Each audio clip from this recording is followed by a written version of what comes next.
Hello, everyone, and welcome to Friends of the Force, a Star Wars podcast. I'm your host, Brad. And I'm your host, Sarah. And welcome back to our coverage of Star Wars, The High Republic. Sarah and I are just so excited to get into the thick of it, you could say, as the backyardigans would say. Cool kids are singing that these days, let me tell you. Yeah, we're on trend. Yeah, we stay up to date. But we are so excited to finally be here talking about our very first book of Wave 2. How are you feeling, Sarah? I'm amped. I am so excited to be back. You have no idea. We read this book and are not okay, much like many of our characters. And so I'm really excited to talk about all the ways in which we are fundamentally broken and cannot be repaired. So in case you haven't already known by the title, we are talking about The Rising Storm by Cavan Scott. This book does so many things to one's mind. It really takes you on a journey, and we're going to be going into it full spoilers, all the good quotes, moments, character growth, like everything that's just so great about this book, we're going to be talking about, and I'm so excited. But maybe not all of those things, because we have to sleep at some point. So hopefully most of those things, but probably not all of them, because we do have lives outside of this podcast. It is not paying me a salary. It is a big book. It's a chonky book. Yeah, we could really dive into this for days, but like you said, we do have to sleep. We're going to do the best job we can to go through what really stuck out to us, some of the most relevant and important things from this book. And if you're a first timer here at Friends of the Force, well, we meet here every single week to talk about Star Wars. We do all sorts of different episodes, but we love books first and foremost. So we do a lot of these book deep dives. During Wave 1 of Phase 1 of the High Republic back in January, we talked all about The Light of the Jedi, Into the Dark, A Test of Courage. We talked all about those books, super in depth. We got to interview Claudia Gray.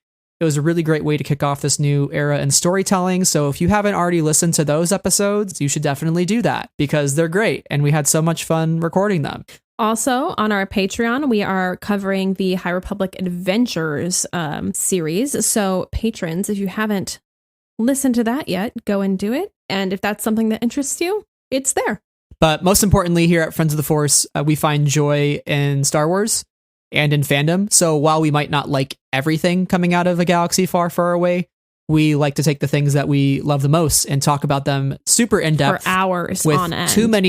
Too many pages of Google Doc involved. Way too many. We are running at about 30 for today's episode, which might be a record, Sarah.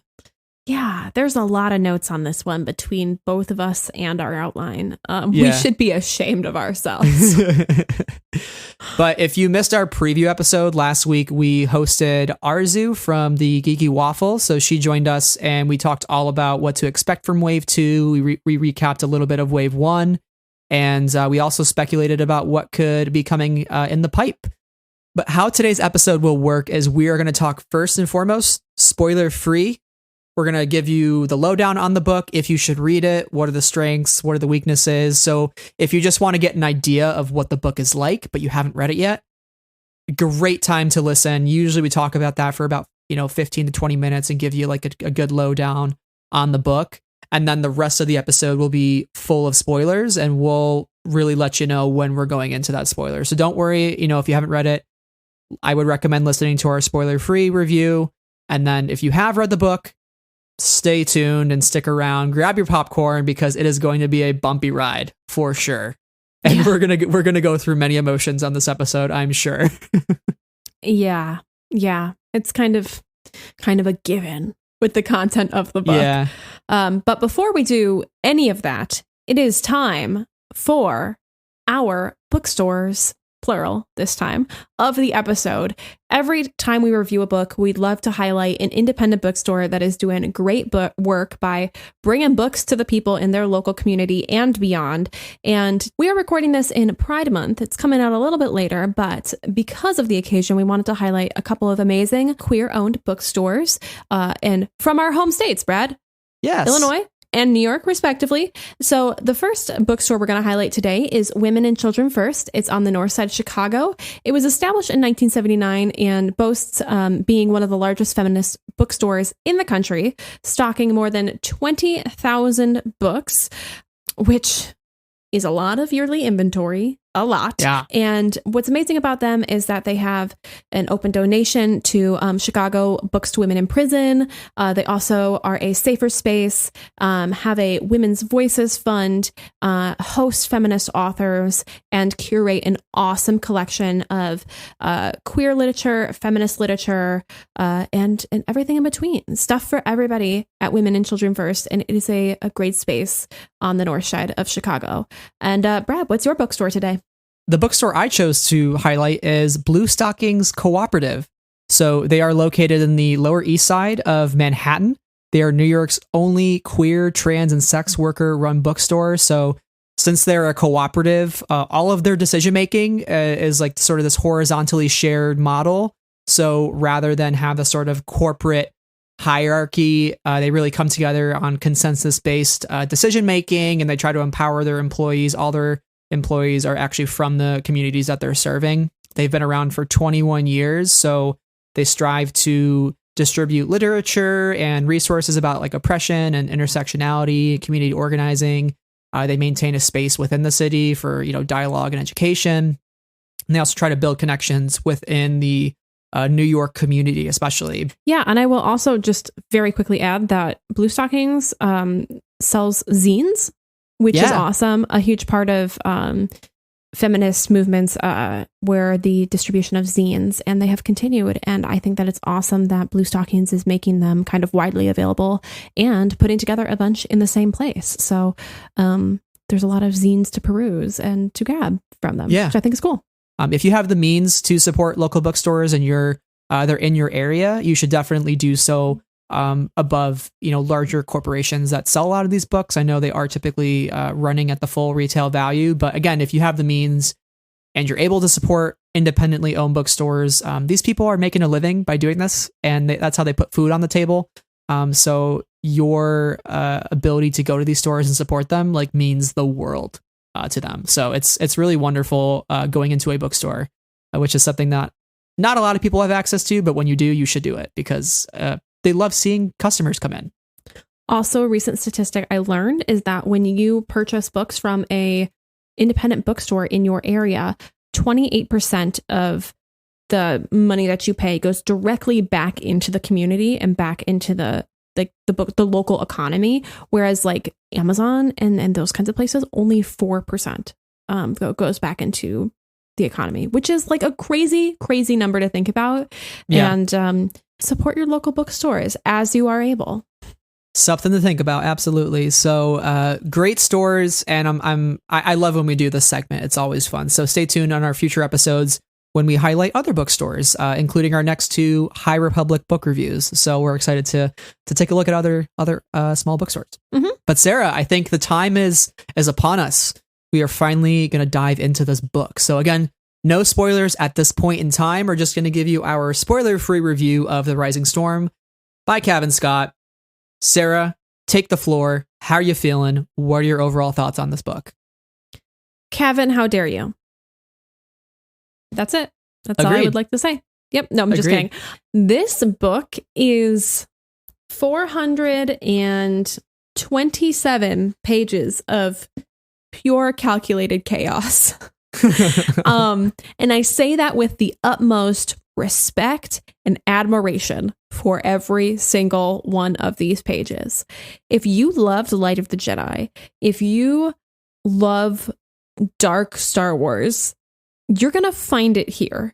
If you love crazy creatures, if you love politics, if you love romance, if you love friendships, it's all here. It's all here, and it's done so well. If you like villains, if you like heroes, this is such a well put together, exciting, fast moving, and addictive Star Wars book that leaves you on the edge of your seat, and then right at the end of the book pushes you right off the edge of your seat. I mean, it is really a thrill ride from top to bottom, and even if you had some complaints with Light of the Jedi, I think many of those are answered in this book and are smoothed out in this book. Yeah, absolutely. So what were your thoughts? Yeah. Yeah.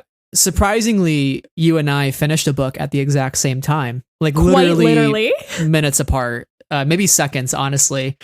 And I FaceTimed you right after, and we just started screaming, and we were just laughing. All over the we place, were laughing. Yeah, that was the so only. We didn't know what to do with ourselves.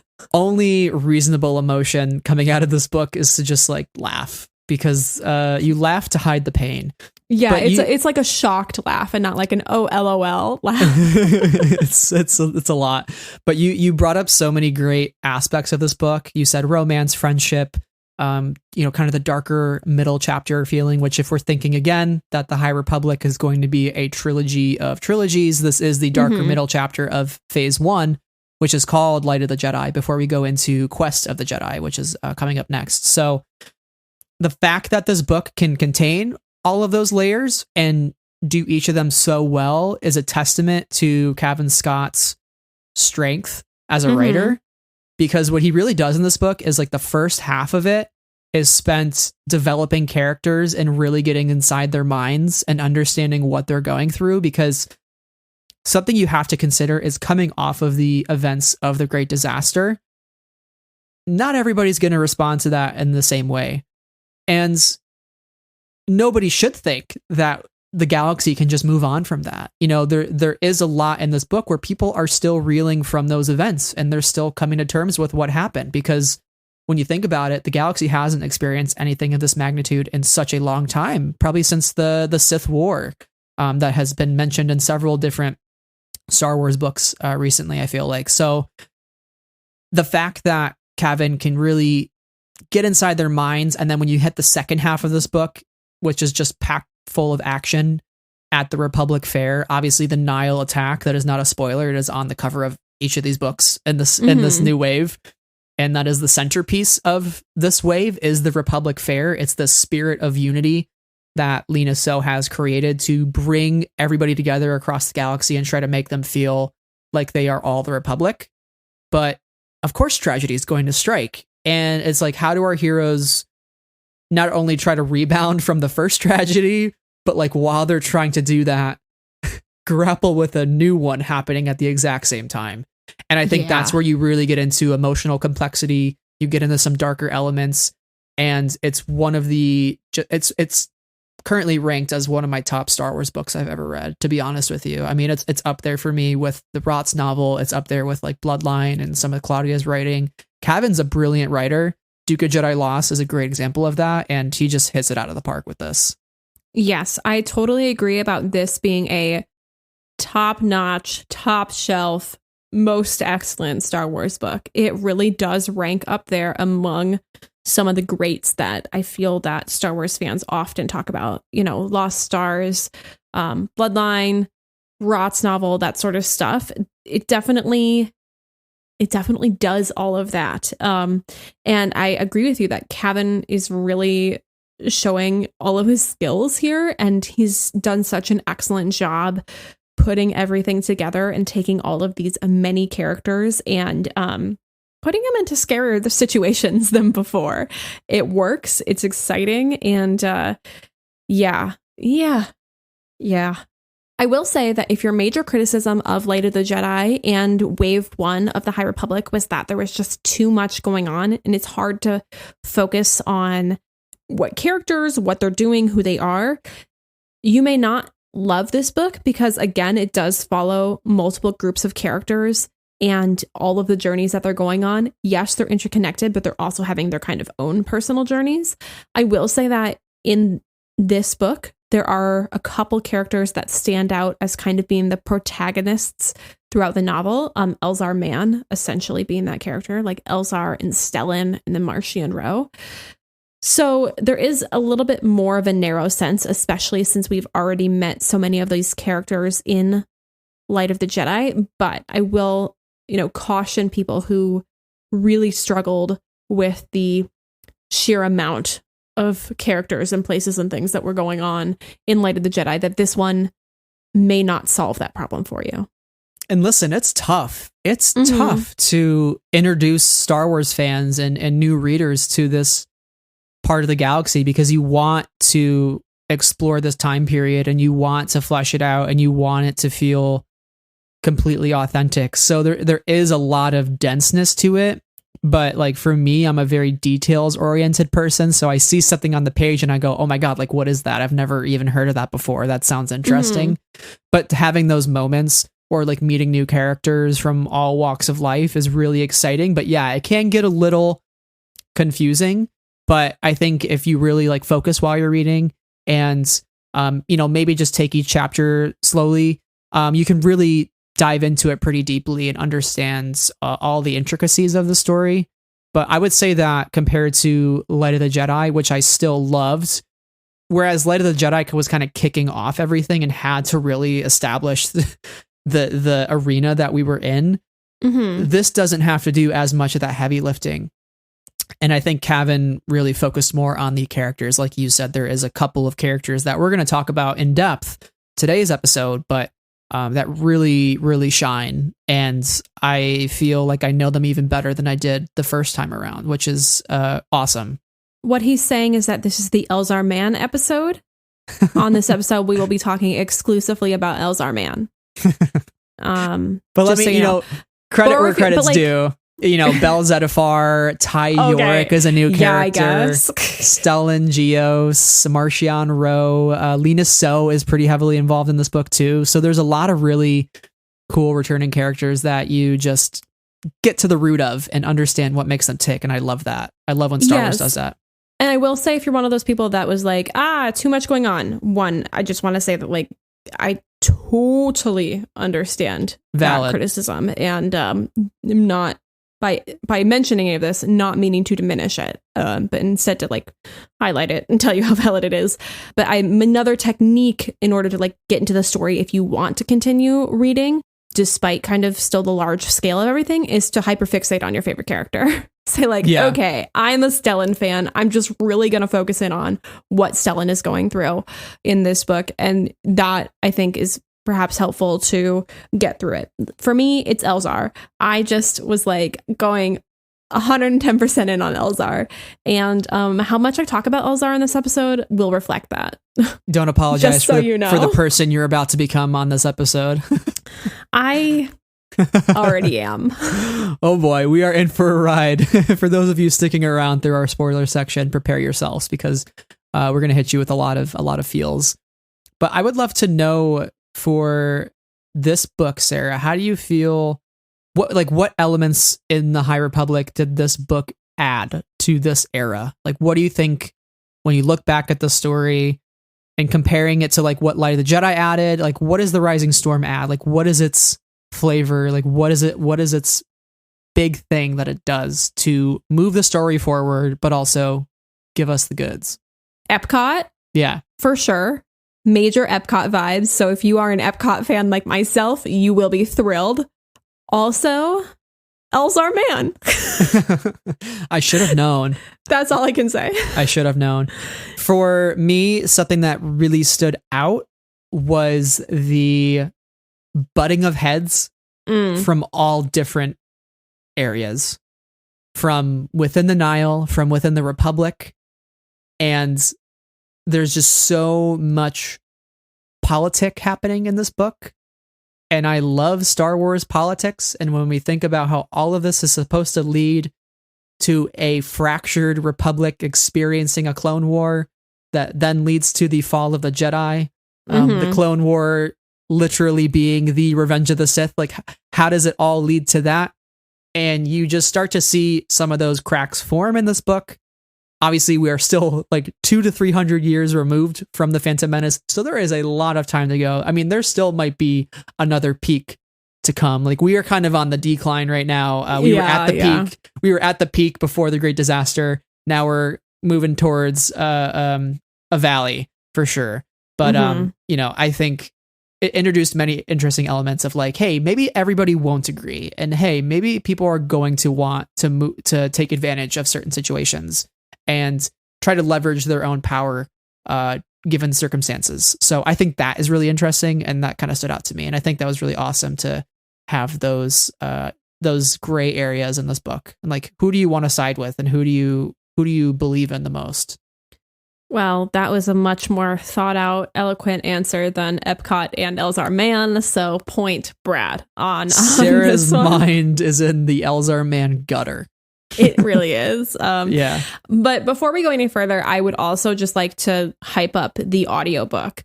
I have not gotten the chance to listen to the full audiobook, but I have listened to a good handful of chapters, including the prologue. Oh my God. We talked about it in our preview episode. So if you listen to that and then listen to this, you already know about the prologue, as well as the ending and a bunch of the middle chapters. And let me tell you, once again, Star Wars audiobooks are superior. They stay superior. They are really going above and beyond over in audiobook land. And I just have to hand it to them, because I think especially with these 2021 audiobooks and like late 2020, they've been really leaning into the production aspect of it even harder. You know, we've always gotten kind of like the music and the sound effects during a battle and the crawl energy of the beginning. But these go a step further. This book goes a step further by giving us a lot of sound effects throughout, even though it's just a single narrator. And Mark Thompson, once again, does a great job of giving us all of the emotion and all of the energy of the galaxy far, far away. So I just have to shout out the audiobook. And hey, Cavan's next piece of work is The Tempest Runner, which is coming out in August, and that's an audiobook original. It's not going to be in print, at least for now. It'll come out with its eventually script be in print. Sometime next year. I bet at Celebration. But it's so exciting that that's going to be happening soon, and to see the full power of the High Republic in audiobook format. You know, if these are just as good, like that's going to be even better. That excites me a hell of a lot, especially from Cavan. So much to look forward to, for sure. Yeah. But Sarah, I don't think we can really go much further. I feel like we're both bursting at the seams, Elzar Mann, wanting to talk about this book, and we're going to start with Elzar Mann too. So, okay. So for those of you who haven't read The Rising Storm, this is your point of no return. So turn back now. If you don't want to be spoiled for The Rising Storm, turn this episode off and then come back later once you finish the book, because we would not want to spoil this for you, because there's a lot of fun surprises, a lot of not so fun surprises, and just a lot packed into this. So again, spoiler warning ahead. You have been warned. Premonitions? Premonitions? These visions you have. They're of pain, suffering, death. Yeah, spoilers starting right now. Right now, okay. Everybody dies. But actually, so Sarah, like, what could go wrong? A lot. Everything. Okay, so I think we've already talked about kind of our overall thoughts of the book. I would love to dive into the beginning and the end of this book and talk about these bookend holy shits that happen, because the first line of this book and the last line of this book are equally horrifying. Here's the first sentence, guys. You already know it. You already know it if you're here, but the screams had never left Elzar Mann. That's it. Spaghetti-o. Spaghetti-o. And then you're reading the book and you're like, you know, what could go wrong? Everything literally does go wrong. And you get to the end of the first line. Yeah. And you get to the end of the book, and the last sentence of the book is, the face collapsed in on itself, the entire husk crumbling to dust before his eyes. And for the first time since he was a child, Stellan Gios was afraid. Why? Oh my Lord. Lord. Cavan, why did you do this? I'm hurt. I'm offended. I'm sad. I'm scared. I'm shocked. I'm glued to my seat. The fact that Cavan bookended his book with two, like you said, spaghetti-o moments is just cruel, unusual. Yeah. You're violating the 8th Amendment, Cavan. We are not supposed to be punished like this, according to the U.S. Constitution. How dare you? Yeah, but he's British, so he does not have to abide by the U.S. Constitution. You know what? Valid. I think he recognizes that, and that's why he wrote what he did.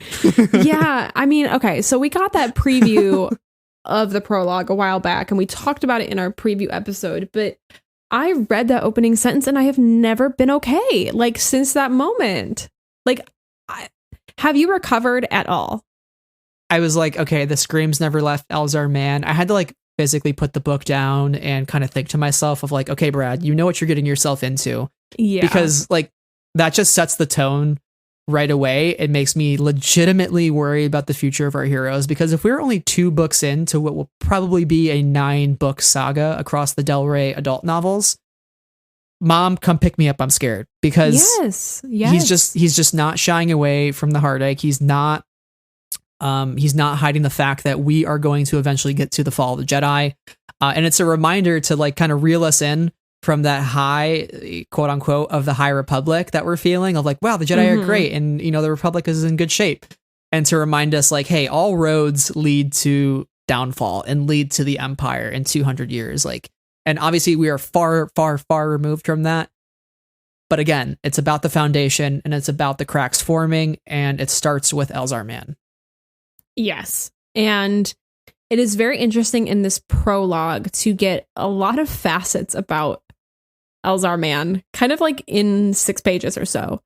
Yes. We hear him say his Avar, like, oh crap, he loves her. He loves her.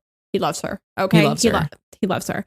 I love Cavan, by the way, recognizing the ship. Thank you so much for this. Thank you. Yes. You're feeding the rats. Yeah. And by the way, she's named the cranberries. She's named the hero of Hetzal, which I love that she's taken on this sort of almost god tier mythic image kind of and vibe. mythic status. You know, it's almost like Luke Skywalker in a way. Yes, like legendary status. But there's just so dark. What he had seen had haunted him ever since. It had consumed him. Jedi dying one by one, picked off by a twisting, unfathomable cloud. Stellan, Avar, everyone he had ever known in the past, and everyone he would ever meet in the days to come. Faces both familiar and strange, torn apart. And the screams. The screams were the worst. And then we also get more of like his affection for Avar, like Elzar's leaning in a little too eagerly, a little too publicly. But after too many glasses of Cataden Rosé. yes. Like, man likes to drink. He is so un-Jedi-like in this way. He's getting these visions that scare the living daylights out of him. He's super in love with Avar. He has never gotten over it. He will never get over it. He will never be okay about this. But then we have him sitting in the archives under the watchful eye of the statues of the lost, which tells us, right, that there are lost at this point. They're not up to 20 yet, or maybe they're different than the lost 20, but there are these people, and he's trying to get answers for himself. There's a moment where he says he's going through the Gagarin Codex and trying to decipher it, and he can't. Nobody's ever been able to really decipher it. But he feels, I think, so lost that he finds himself at the beach and ultimately plunging himself in the waves on Ashla. And the audiobook, guys, if you listen to one chapter in the audiobook, listen to this one. Does this so well. And it's a not a personification, because that implies sentience, but I guess the Force is sentient. I don't know. But like, it's the personification, like the tangibility of how he sees the Force, which is like an endless ocean that he's wading into these waves. And I just, it's poetry. It's so good. Like, there's so much happening in this short little prologue chapter that, like, oh boy, we're going to be here for 8 hours. Yeah, Cavan was getting weird off the bat. Like, this felt like some just really weird shit. It just like this kind of like weird, like on this like weird abandoned moon, and he's by himself. He's like doing this sort of ritual to understand these visions. The man is really troubled. Like, he is seriously very troubled. And it says that, quote, asking for help was hardly Elzar's style, end quote. And, you know, he's thinking about how Avar was kind of cold towards him the next time he saw her, and she's busy. And Stellan, meanwhile, is leading the order. He's sort of the poster boy for the Jedi Order at this point, because the dude's hot as hell. He's great looking, and I love how everybody in this book acknowledges that. Hot. Yeah, he is a handsome man. So he really doesn't have that support system anymore. It's kind of falling out beneath him while he's experiencing these visions. And, again, there are like him and Ava are arguing, and she's saying we're not Padawans anymore, which, implies a lot there that we'll talk more about, but almost gives me the sense that he hasn't quite moved on from that sort of adventurous nature that he had as a young Padawan, like wanting to bend the rules, like wanting to kind of be the one friend in the group who's like, let's do something outrageous. Let's do something scandalous. Let's do something that the masters are going to frown upon because that's fun. Mm-hmm. While everybody else is just like, okay, cool your jets a little bit and maybe we'll participate somewhat, but they try to keep him in line. And I think they're still trying to do that. They're like, hey, grow up, essentially. And he can't quite move on from that. And now he's like, what does my future look like with these visions? Like everything is uncertain. Am I going to lose everybody? And, they think I'm probably not reliable anymore, but I have something to share. I'm seeing these things happen. Somebody help me. Yeah. Yeah.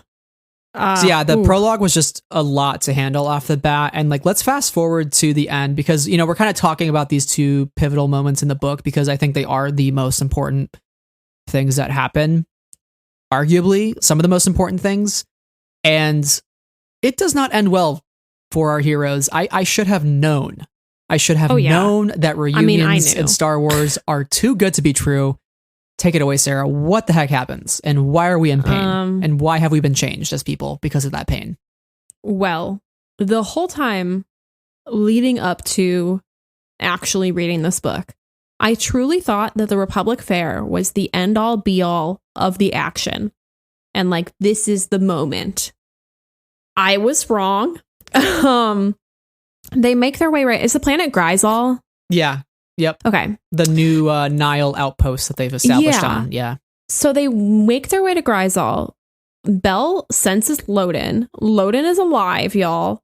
Then Marchion Ro decides this is the perfect point, the perfect time to release the leveler. Release the Kraken. Star Wars edition. Yeah. Everything is not okay. Like, we're getting this kind of heroic, sad moment between Loden and Bell where, like, the older Jedi was in free fall. Bell raised his free hand, reaching out with the Force, and he slows Loden down and catches him. And then he realizes that his Leku are cauterized stumps because one of the things that Marchion Ro did was cut off his Leku.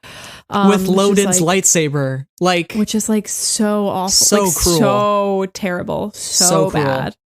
And Ro is like, you losers, you have no idea what you're in for. And he's right. And then this leveler, like, is it anything? Is it nothing? I don't even know. It's growling, it's bestial, it's insatiable, it tears into the airlock, but it also comes as like a blur. Like, is it an actual beast? Is it the Force? Is it like the genie in the bottle? It kind of, okay, this is a Shadow and Bone TV spoiler. It reminds me in Shadow and Bone, right at the very, very end, where, again, spoilers for the Shadow and Bone TV series, when the Darkling walks out of the fold and he tells his like the Volcra, the Nothing, in Siege and Storm they're called the Nothing and they're slightly different, but like the Nothing to follow him. And that's what this feels like. Like, are they people? Are they anything at all? Are they like dark Force energy? I don't know. Anyway, want to get past that. And everybody is not okay. Bell most of all, because Loden, goner. Yeah, I thought maybe Loden could be saved in this book. I just should have known better. And no matter how much I held out hope for him, just wasn't going to happen. That's the optimist in me, and I did this to myself. I mean, I thought it too. Throughout a lot of the book, we're going on this adventure with Marchion, and we start in the Riston Badlands where he's with Udis Dis, who is a Force-sensitive Talortai who is going to this cave, sort of this caravan adventure with Marchion's cousin Kufa. And, it's been a long time since he's been home. We really still don't know, like, what his species is called. We don't know, like, much about his history or like his father's history with the Jedi. But they end up taking Udis to this cave where the leveler is, and Udis dies. We don't really know why or how. We just kind of experience some of the sensations of Udis and how he, or of Udi, how he kind of goes through this sort of hysterical hallucination of like his remembering his father and like why he was kicked out of his own society and like why they punished him. Very Thrawn-like in a way, by the way, like getting kind of extradited from your own people.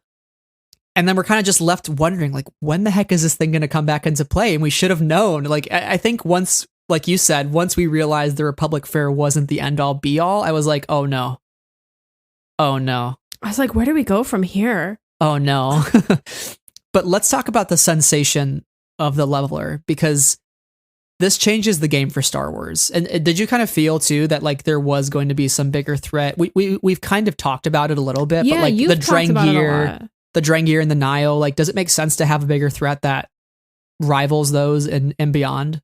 Oh yeah, 100%. I mean, think of the MCU, right? There are villains in every movie, but then you get the end credit scene of like Thanos turning around and he's like looking into the camera like, muhaha, I'm orchestrating all of this in the background.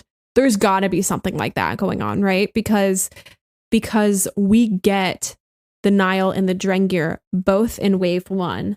There's no way that they're our biggest bads. Maybe Marchion Ro is still our biggest bad, but it's not him. It's the power he wields. And that's what we're seeing at the end of the book here, because the leveler, I think, exists beyond all of our wildest dreams or wildest nightmares, and is an force, energy, entity, all of his own that is really, really quite destructive. I just don't know how the Jedi are going to be able to withstand this. I can't wrap my head. You know, like, I love to speculate. I'm just at a loss. Like, we could speculate before that, yes, there's going to be a bigger threat, but now that we know what the threat is, I just can't even comprehend what's the solution. Yeah, and is there even a bigger threat than this one? Probably. Yeah. Which makes me, I just like don't understand what's going on in the authors' minds. Like, are they okay? Do they need therapy? Because they're thinking up like maybe this is why I don't read a lot of horror, because I'm always like, authors who write thrillers and horror and all of these terrible things, are you good? Like Stephen King, are you okay? Yeah, are you good? So I'm just like a little worried for our authors, because they're coming up with some really scary stuff. Yeah. So let's go through the sensation of the leveler, and this is from Belle's perspective. This is just Belle, not Loden, who's getting literally killed from this thing. Belle, turned into stone, rather. Yeah. So Belle hears, the most sad thing about this is he hears Loden saying, "Help me," like in the distance. And he's literally turning to stone, asking his apprentice, "Help me." I hate just it. after he saved him from the fall, which, by the way, connects back to Light of the Jedi, because it does. It's so nice. That whole through line of Belle trying to stop himself when he falls and Loden coaching him, and now he's helping Loden fall. It's just so poetic and beautiful, and that's what makes this hurt so much more. This is pain. Belle feels the words like bend in on themselves, echoing back and forth. He loses all sense of meaning. He doesn't know anything. It says he doesn't know his name or where he was, what he was. The mist swirls around him, filling his chest, skull, soul, thicker than a war cloud, denser than fog. He just feels teeth inside and claws and eyes and death ripping him apart. And it says, quote, consuming everything he thought he was and everything he had yet to become. It was uncontrollable, a horror beyond name or understanding, and it was hungry, so very, very hungry. This is like quite literally like the scariest thing I've ever read in my life. Like, yeah, it's so I'm getting chills. Hopeless and so upsetting, because like we've all had a low moment in our life when we've felt powerless or felt trapped, you know, and you can kind of relate to like an emotion that he is feeling here. But to be so fully, like physically, emotionally, like in your soul consumed by complete darkness is like the scariest thing a person can imagine. Poor Belle, he's just a baby. Right. And after he spends a lot of the book feeling that void within himself and kind of cutting himself off from the force because he misses Loden and he's afraid that it's almost like going back to a place where you have special memories with somebody and it's hard for you to go back to that place. For him, it's meditation and tapping into the force because it reminds him of those times when, master and apprentice meditate together and they tap into the force together. So for him, it's something that hurts to revisit. It's almost traumatizing for him. And he finally finds that growth throughout the book, being a hero on the Innovator, rescuing people, and then to finally reunite with his master, sneaking on the ship with Indira, which I love Star Wars when they sneak on the ships and they hide in the floor panels or the ceiling panels or the wall panels. I love that. I was not expecting them to drop out of the ship and be like stowaways. That was so good. But to go through all of that to get to this point and have it so close in your grasp.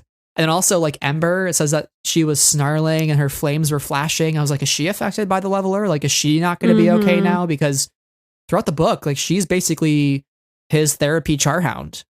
So like they're both not okay. Like Belle's sobbing. He's curled up in a ball when Stellan finds him. Like this is not good at all.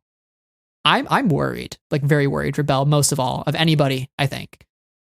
Belle for sure, but also Elzar in this moment because he's suffered from the crash and Stellan kind of rescues him and he's barely alive. And he says, they're coming, Stellan, they're coming and we can't stop them. Yeah. And he's just like so broken by this. But yeah, the fact that he's like, it's not over, because he is. Yeah. Elzar had the vision earlier and he thought it was the High Republic fair. And it really is not even that. He's like, oh God. It's even worse. Who would have thunk? The thing I want to ask you is he says we can't stop them. Are there multiple levelers? Like, is this just the beginning? Like, is there going to be more? How do you stop an army of these things? I don't know. You don't. I'm okay. I'm really in on my Shadow and Bone shit right now. Don't even look at me. I am ashamed. But I mean, the Darkling's whole thing is like the Volcra and the Fold. Like, how do you literally stop the darkness? Yeah. And I think that's kind of that same idea is happening in these books right now. Like, how do you literally stop the darkness? How do you stop a foe that you have never even imagined before? The dark side in physical form. Yeah. And it's a really scary proposition because it requires, creative solutions and your magic powers, your force, in order to kind of figure out what the path forward is. And I really don't know. I'm scared for everybody. I don't even think anybody's going to be okay enough to join in on the next battle, to be honest with you. They should all be in lots of therapy. And I think the Shadow and Bone comparison that you're making is spot on. I do see Marchion Ro as a Darkling-like figure in this book, especially. I was saying that from the get-go. Like as soon as I started reading it, he's in his like fur coat and everything. You're like cast Ben Barnes for this role. But by the end when he's basically telling the leveler to follow, like come back to me. I'm calling you back to your cage. He's its master. He has the power. We all thought that Marchion Ro holding the paths, and we should have known that when he gave up Marie Santeca and the fact that he had her aboard his ship early in the book, in chapter 18. We should have known that, he's got more cards up his sleeve if he's revealing that, and he's willing to reveal that. Like nobody knows what's coming. He holds way more power than they can even imagine. And I think Arzu did such a great time talking about Marchion in our preview episode and thought about him in a way that I've never thought about him before, which is that he is an island. He is a person that is really quite separated from everybody. So if he's willing to give up, essentially to talk openly about Mari Santeca, then oh boy, what secrets is he keeping? Yeah, because we know he's searching for artifacts. That's part of this whole story here. That's part of the whole story in the Adventures comics. Like we know that he is searching for more power. Mm-hmm. And that's something that not many are clued in because it's the situation with Udi, whose name is Udi Dis, which is just pure comedy gold. So good. It's so good. Like Udi doesn't make it out, there's nobody to tell the tales. Dead men tell no tales. It's really that vibe. So, his father is dead. Dead man tell no tales. those that cross him are dead. Dead men tell no tales. Nobody can say anything about him if they're a goner. Yeah. So I don't know. There's like a lot of interesting things at play here. Yeah, and we'll talk more about Marchion Roan in a little bit, but I do just want to really say also one last final thought is the Republic doesn't even know who's leading the Nihil. They think it's Lorna D, right? Yeah, they think it's Lorna D. They don't even know who Marchion Roan is. He is incognito mode. He is private tab. They're on like your internet browser. Like the Darkling is the great great great great grandson of the Black Heretic. They're not the same person. It's like the Anakin and Padme meme. It's like, hey, we caught Lorna D. She's the leader of the Nihil, right? She's the leader of the Nihil, right? Yeah. That was a great use of the meme. Yeah. Great job. Well, I think that those are really the two staples of this book is the prologue and the final chapter, which it kind of seems cheesy to say, like, obviously those are going to be the biggest moments. It's what you want to start with and the exclamation point of what you want to end with. But it really is in this book. Like it's the top stuff that I take away from, like that vision, Elzar pain, and the pain of everybody around Bell and Bell's pain. And it's tragic, but I want to know from you, what did you think of like just the broader strokes of this book? The attack on the Republic Fair, kind of like from start to finish, like did everything really live up to your expectations? Because I know you're not necessarily like a battles person, but like, was this something that you still felt really engaged with, and like why? Okay, overall, I felt really engaged. Like I was curious to see what was happening, but I also felt at times a little bit confused. Just like so much happening, and I was trying to put the image of the battle together in my head, and I had a little bit of trouble doing that at times.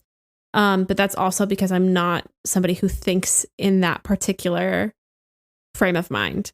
So, ultimately it did live up to my expectations. It, this book really exceeded my expectations. I didn't know what to expect, and it started punching and it didn't stop. There is a middle grade series called Tristan Strong, and it's like Tristan Strong punches a hole in the sky. And then the new one coming out this year is Tristan Strong keeps on punching, and like that's what this book is. This book just keeps punches a hole in the sky and then keeps on punching. It really like does not stop. And it's pretty impressive to watch unfold. So even when I was confused, I was still like, oh my God, this is happening. This is happening. This is happening. And I think overall, the whole story really ends up working because it's hitting on so many levels. Yeah. And I think that's almost the point. I think you're kind of supposed to be confused, right? Because like if you're a Jedi or you're a civilian attending just another day at the fair, I think it's phrased by Lena So at one point about how she feels so bad about all the people who just wanted a fun day with their family and they had to experience this, right? You're going to be confused by what's going on. You're not going to understand what's happening. So I think as a reader, you're supposed to kind of get in the shoes of these characters and experience that confusion with them. So I think that's part of it. I think it's like controlled chaos from the side of the Nihil, uncontrolled chaos from ourselves and like the Republic, and just not really knowing like what's going on. So now that we've covered both like the punchy moments, keep on punching. Stop hitting me, Cavan. The beginning and the end, and kind of talked about how we feel about the plot, both in our non-spoiler section and a little bit just now. What the rest of this episode is going to look like, we're going to talk about some politics, what's going on in the world. Lena So, Marchion Roan, their names rhyme. It's poetry. It's Star Wars. Yeah. And then we're going to do some character deep dives. Elzar Mann and some other guys, Stellan and Bell and Ty. They're okay too, I guess. And then we're going to hop into odds and ends, and then we'll be out of here. So before we get into our deep character dives, I thought it would be useful to talk about what the galaxy looks like at this current state, post Great Disaster, like who the major players are, like what's happening within the politics, because I think the politics sort of affects everything else and gives a little bit of a framework to what's going on. But also the politics are really fascinating, and it's kind of why tragedy strikes at the Republic Fair, kind of the hubris of politics and not counting your opponent out when really they are just building up more than ever. And we see what happens when the Republic gets a little too high on themselves, a little too high and mighty, and they think that they are not vulnerable to the Nihil anymore. Like the Nihil have like cowered away somehow and they're just not a threat. Clearly that's not the case. But I would be curious, like, what do you think of in terms of like the galactic politics of the Rising Storm and kind of just what the climate looks like in general? So, we're not getting this in huge numbers. We're still following our Jedi and our Nihil and not necessarily like the everyday folk on the ground. But where we really get this conversation about like what's going on in the galaxy in the aftermath of the Great Disaster is between Chancellor Lena So and then Senator Tia Toon, I think is his first name, and he's a Sullustan. He's like a Nien Nub. Sullustan, like Nien Nub. Iconic look, honestly. And essentially, we kind of get this idea that there are probably a million shades of gray in all of this, but two kind of opposing views. And the first is from Lena So, and she kind of wants to move on. And she feels that the Hetzal has passed and they can move forward with life and need to do that. Whereas Toon points out that there were, plenty of victims and billions of people who were displaced. And so kind of wants to focus on the positive, but the fact is that there are people on the ground, billions of people on the ground in the galaxy who have been affected by the emergences and the Great Disaster and are still dealing with that in their everyday lives and perhaps haven't felt like they have had enough attention put to recovery and to rebuilding their lives in somewhere new. So we kind of get these two perspectives, and that's our glimpse into what the galaxy looks like. Ultimately, people are chomping at the bit, more or less, to come to the Republic Fair. So we know that it's successful in that framework. But at the same time, I think Senator Toon's perspective that there's a lot going on and that the Great Disaster should have been this wake-up call to put funds into defense and to put funds into, infrastructure. And instead, we're going through with this very expensive Republic Fair. I do definitely see Tia Toon's perspective of, hey, what happens if the Jedi can't protect us? Mm-hmm. What happens if the Great Disaster strikes and the Jedi aren't around? And we've even seen them try to be at the Republic Fair and they still weren't enough. What happens next? Yeah. What happens the next time around? Yeah, what happens when the Jedi just aren't enough anymore? Yeah. And which is what they're clearly not, Yeah, and his perspective, like you said, is totally valid. And I do like that the politics of this era aren't super polarized yet like they are in the prequel trilogy. What's interesting is there are a couple of meetings between the different political factions in this book. Really just speaking to Lena So's hubris, like that very first meeting on the Coruscant Dawn. She says, know this, the one thing we will not do, that we will never do, is live in fear of something that might happen with no discernible evidence that it will happen.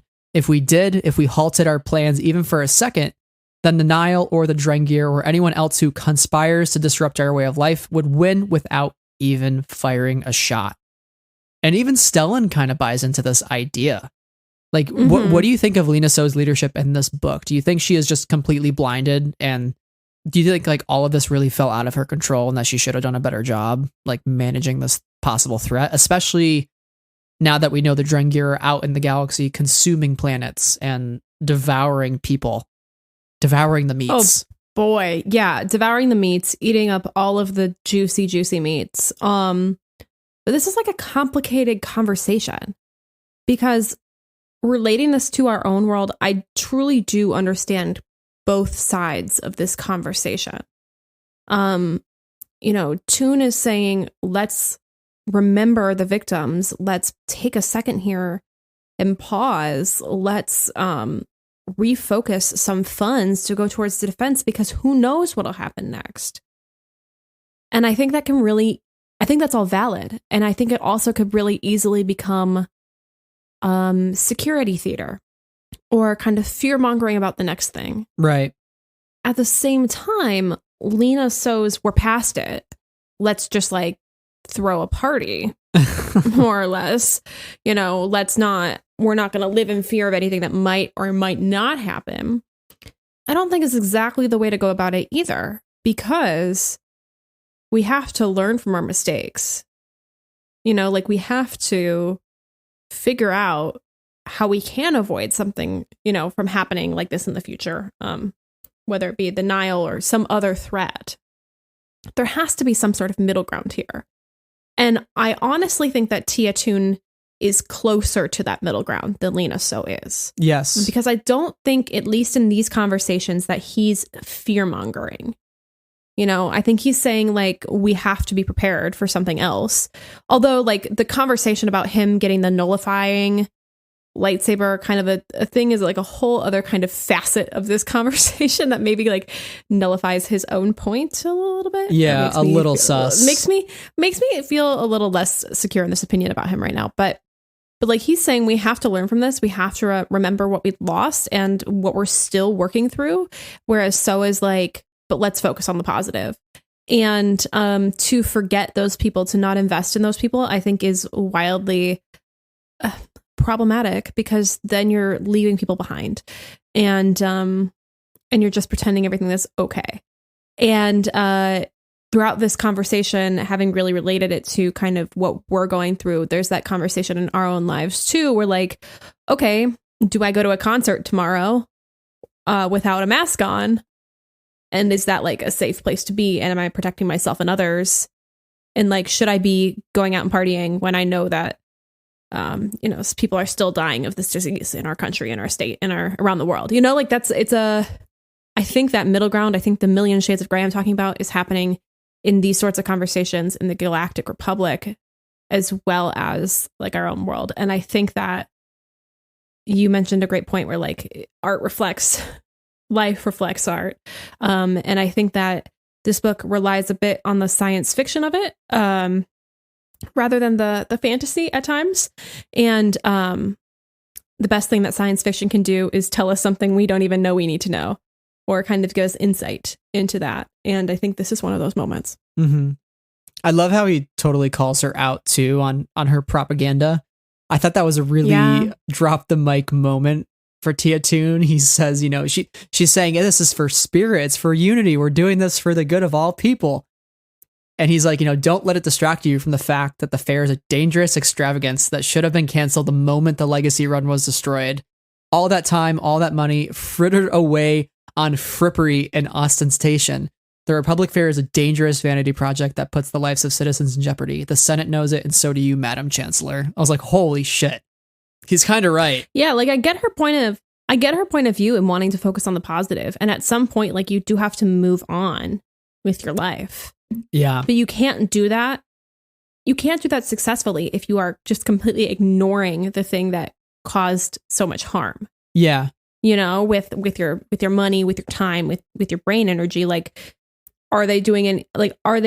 is the Galactic Republic doing anything to support people who are survivors and to support victims as well? And like that, and then what is the continuation of those policies, or has it just gone to the wayside? And we don't fully know that picture, but I think he's totally kind of on point.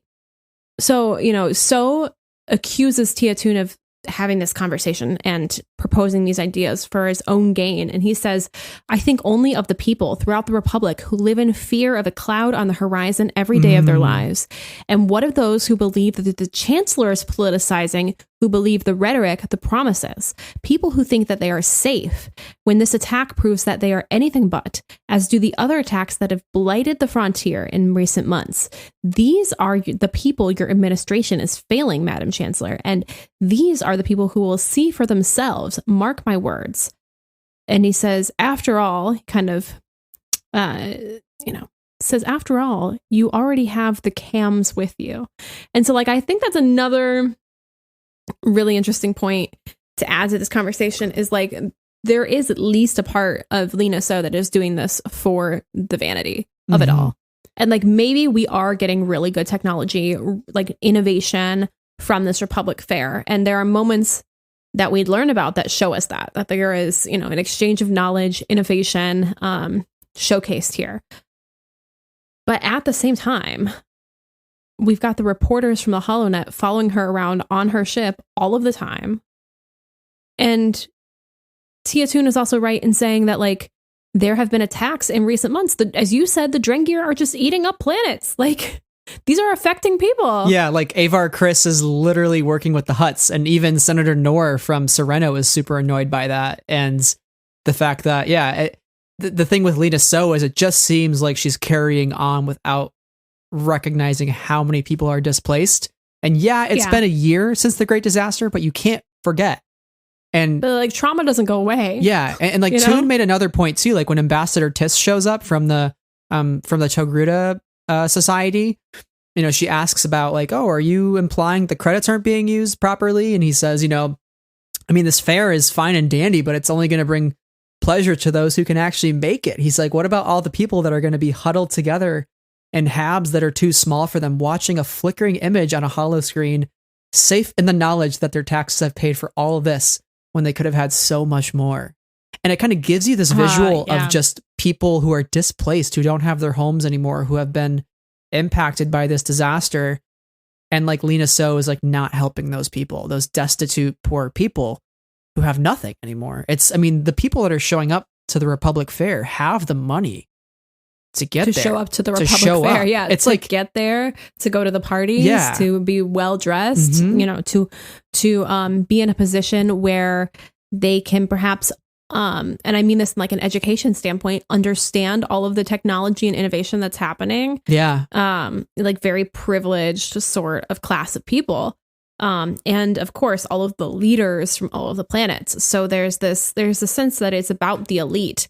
And I think that's a great point as well.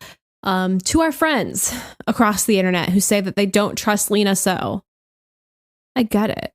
Like I do, because while I do think she has generally like the best intentions at heart, the reality of it is that she's forgetting swaths of people who are in desperate need of help. Yeah. And that's not cute. But also like, politics. I don't think she's a bad person, like you said. I just don't think she really knows how to lead with this event. And I think we're kind of slowly seeing that unravel. And, she even realizes it by the end. By the way, like, what was your reaction? Did you think she was going to die? Like, did you think she was dead? Yeah. Like, I thought she was a goner too, because we found out she was a mom. And I was like, oh no. Oh God, Godspeed, Lena So. You're a mom. It's your time is coming, because Star Wars moms don't. I mean, make she it might far. die anyway. Yeah. So R.I.P. Mantisa. I got really concerned that she wasn't going to make it, and she has this really heartfelt moment with Stellan at the end, where like all the headlines of the GoNet have kind of turned against her. It's like Republic Fair hit by unprecedented attack, death toll rocketing, Chancellor So's whereabouts unknown. Like, the galaxy's in chaos, and even Senator Toon is giving a statement using the event for politicizing. I'm imagining, which isn't the best look, Toon, to push your defense program right now. I mean, exactly right. Like I'm like, well, I think the idea is like fair, but then it gets into the fear mongering of it. Yeah, but I do love, though, by the way, that Master Buckets of Blood himself treats Lena So. Buckets of blood. Here to save the Chancellor. Buckets of blood. Like, I love the fact that he shows up to help her out. Yeah. And, she does, she's not able to save her right leg. And, but luckily she's able to save her life. And, she can keep living and keep trying to lead, but she realizes that we allowed them to come with our complacency and with our arrogance. And what did you think of her decision to basically give all the resources of the Republic to Stellan? And to offer that, the intelligence, the security, like do whatever you can to bring the Nihil to justice, because we have to protect our people. Like, what did you think of her extending those privileges to Stellan? And does this bode well for the Order? Because he's kind of like, we're not warriors and we never should be. Yeah. No, it doesn't bode well for the Order, because ultimately part of the problem here is that they ultimately become inseparable. They become so entangled that they can't untangle themselves. In the prequel trilogy. And yes. And I think that these sorts of ideas could be the start of that. Ultimately, in order to succeed, they have to maintain their autonomy from one another, even though they work alongside one another. I think handing over all that information, all that intelligence, all of that stuff might work to blur those lines. Yeah, it is interesting. It's kind of foreshadowing what's to come, and it's checks and balances, you know, like the two shouldn't commingle. It's like oil and water, right? So what starts to happen when you force those things to mix? You probably have to add in some other chemicals to make it work. And those chemicals probably aren't so good. So it will be interesting to see how the Jedi utilize these privileges if Stellan takes advantage of it. But I do appreciate that Lena so acknowledged the hubris and the complacency by the end of the book, although it's a little too late. And I think she probably won't make the same mistake again, but I think the faith in her leadership will definitely be shaken. And I would not be surprised if there is a new party or like a new chancellor that is going to maybe spark a vote of no confidence like we saw with Valorum, something along those lines. I'd be kind of curious. I like the idea of a new party or somebody who comes in and is like, election? We should have one of those. Yeah. So I wonder if by, the middle of the next book, we are with new leadership, or if Lena So will continue to stick around and have more enemies than friends kind of within the government. That would be very, very curious to me. Yeah. Well, Rep Reza, who's like her deputy and kind of second in command, is now the interim chancellor. So it'll be interesting to see if if he does anything. Because they were saying he would be like a likely replacement for her. So I wonder if maybe he'll just step in full time and take over if she's unable to serve, or if she's just lost the confidence of her people.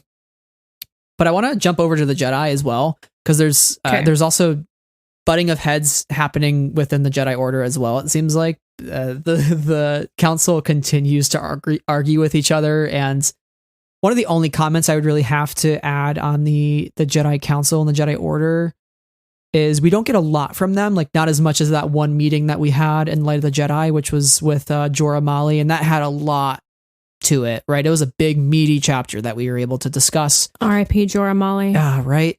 But I get the impression that the Jedi are no longer a fan of Avar Kriss. Yeah, I feel like there's some internal strife. Yeah. With Avar. And what do you think's going on there? I mean, they don't like that she's working with the Hutts. Yeah. I mean, that's that. There's internal conflicts about whether she should be doing that, and whether that's a good move for the Jedi and a good move for their image and the galaxy. And ultimately Avar is like, guys, we might have an opportunity here. We're both in need of support. We can support one another. And if this succeeds, we can come together and perhaps create a treaty to bring them into the Republic. Like, there's potential for this, and you're knocking it because they're the Hutts. And I think that Avar is more in the right here, because she's willing to put the galaxy above like allegiances and for lack of a better word, optics of like what it'll look like for the Jedi and the Hutts to work together, because she believes that the outcome is worth more than like the disappointment or the frustration with that alliance.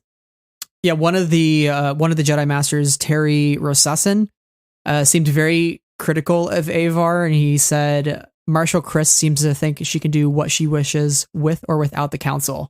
I was like, damn, that's kind of spicy. And then Yariel Poof stepping in going, hey, she's operating in the parameters that we gave her, and everybody's very critical that like a lot of those Jedi that she is calling to fight off the Drengir like could have been at Valo, could have been helping out.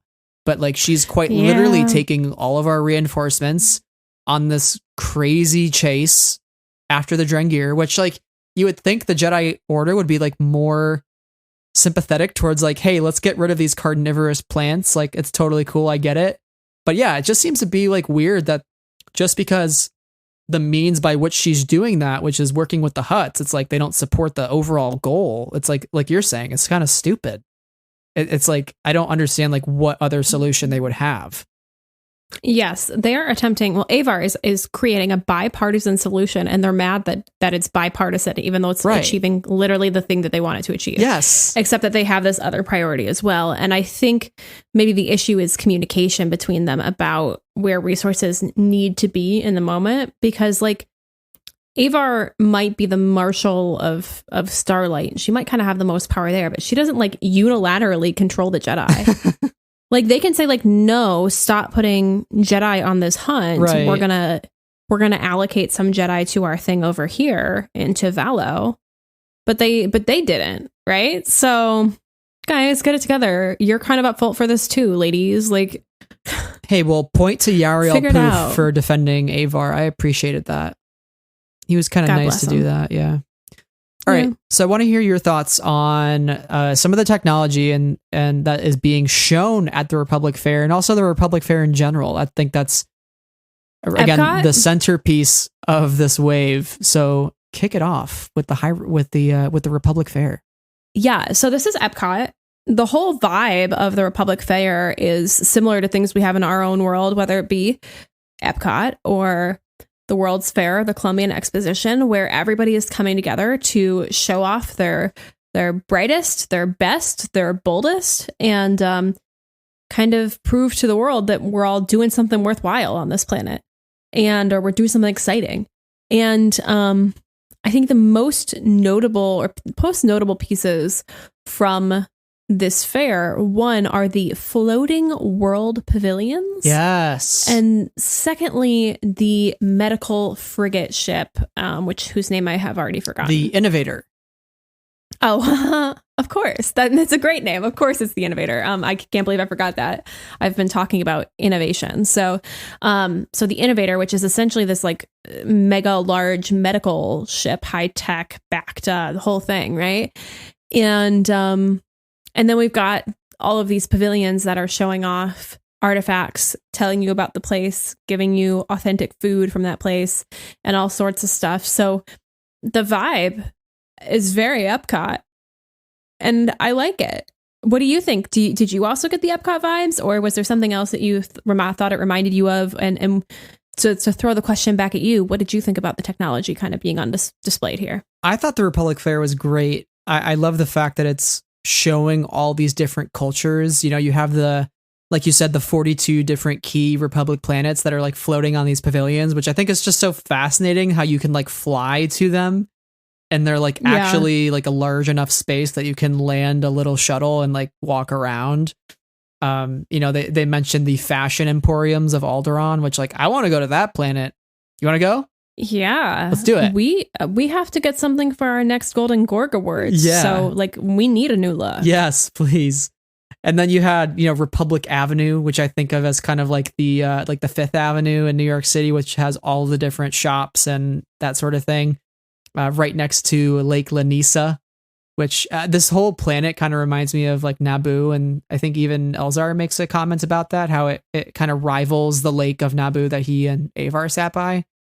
Yes, So- and he says it like the air is the most pure he has ever breathed. Mhm. Like Lanisa City is like very nice, very clean. Yeah, like we've talked a lot about Alderaan. No trash out on the front stoop for a week. But then you also have like these 4 pavilion zones, like tech and science, sport and adventure, arts and culture, faith and life. There's a hoverball stadium, which I think I've only ever seen hoverball mentioned like a couple of other places in Star Wars, one of which I think is Shadowfall. It's mentioned at one point, hoverball. Oh, so okay.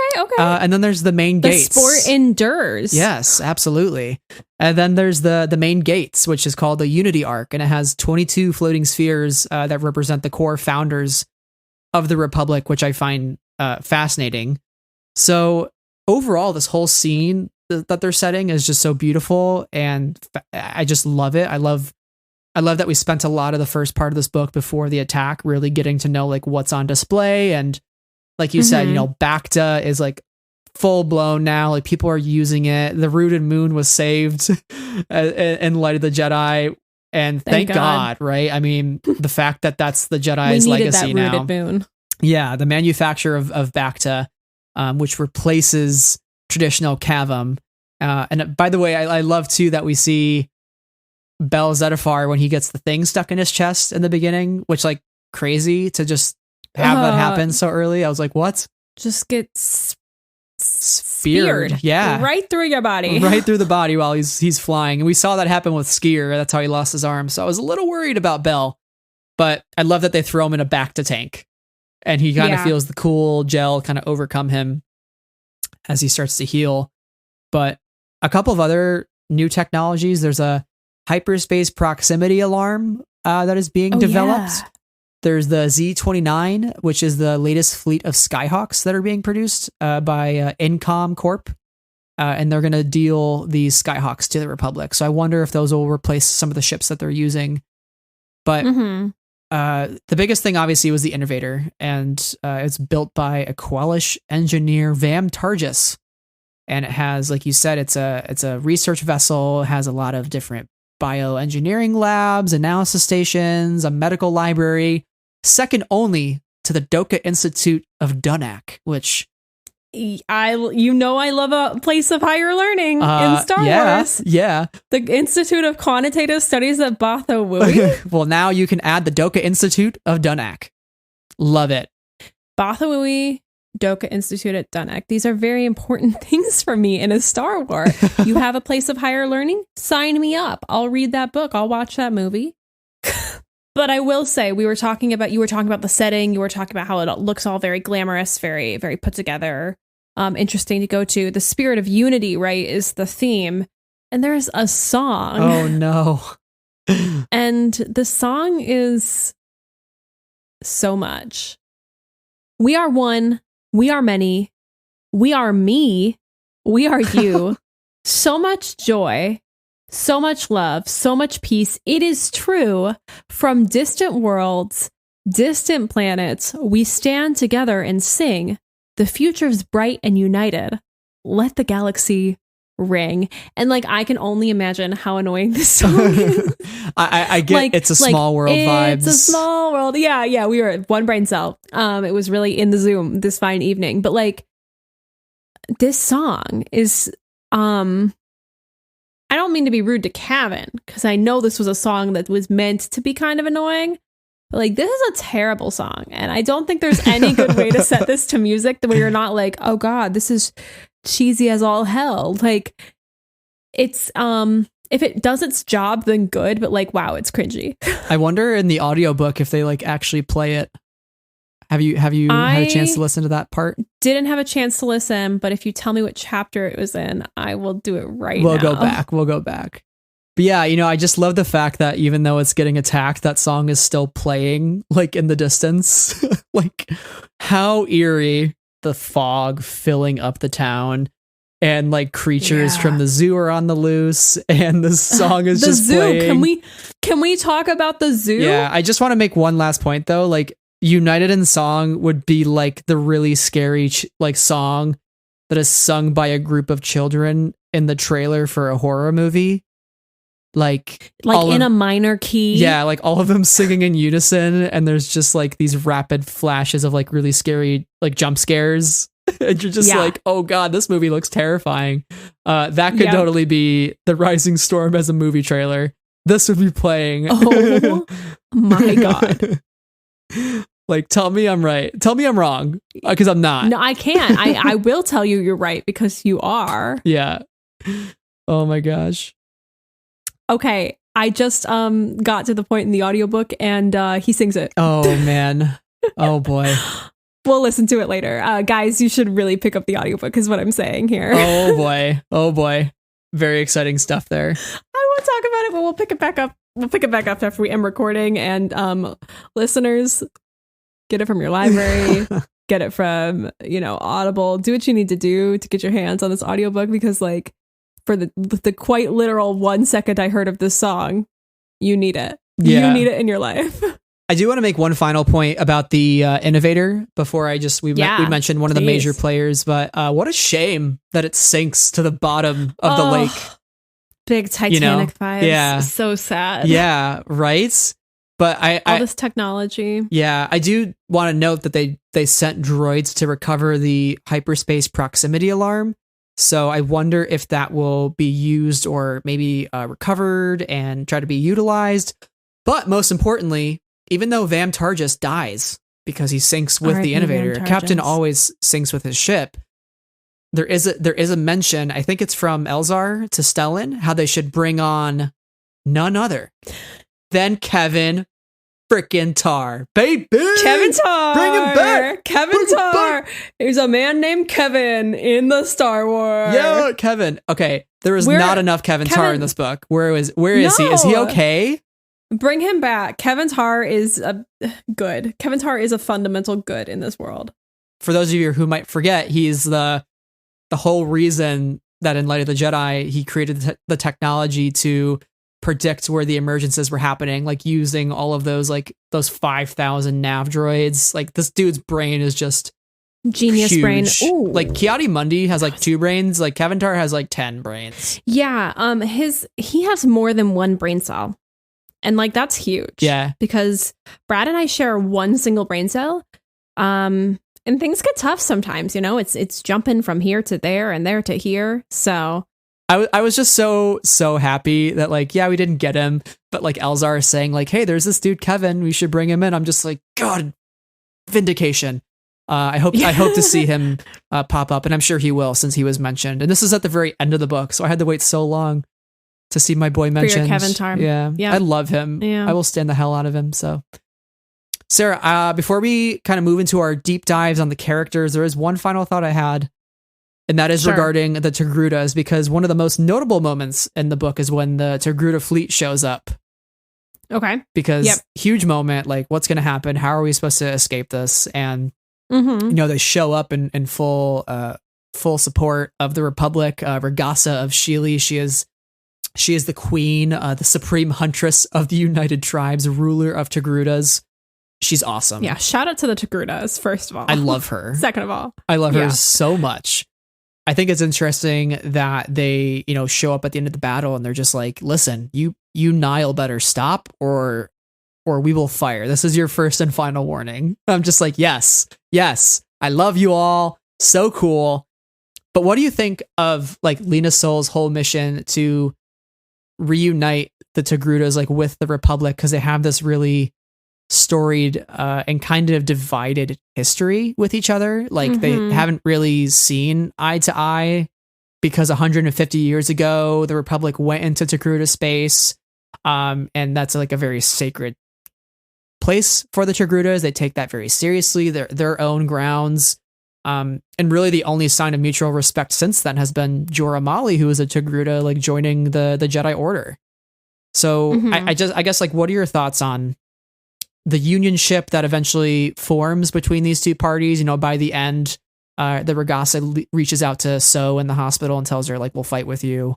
What do you think of that whole, political relationship, and what could it mean for the Republic? I think it's really interesting, and it's something that I would love to get into the history of the Togrutas, because they seem to kind of have a really fascinating way of life.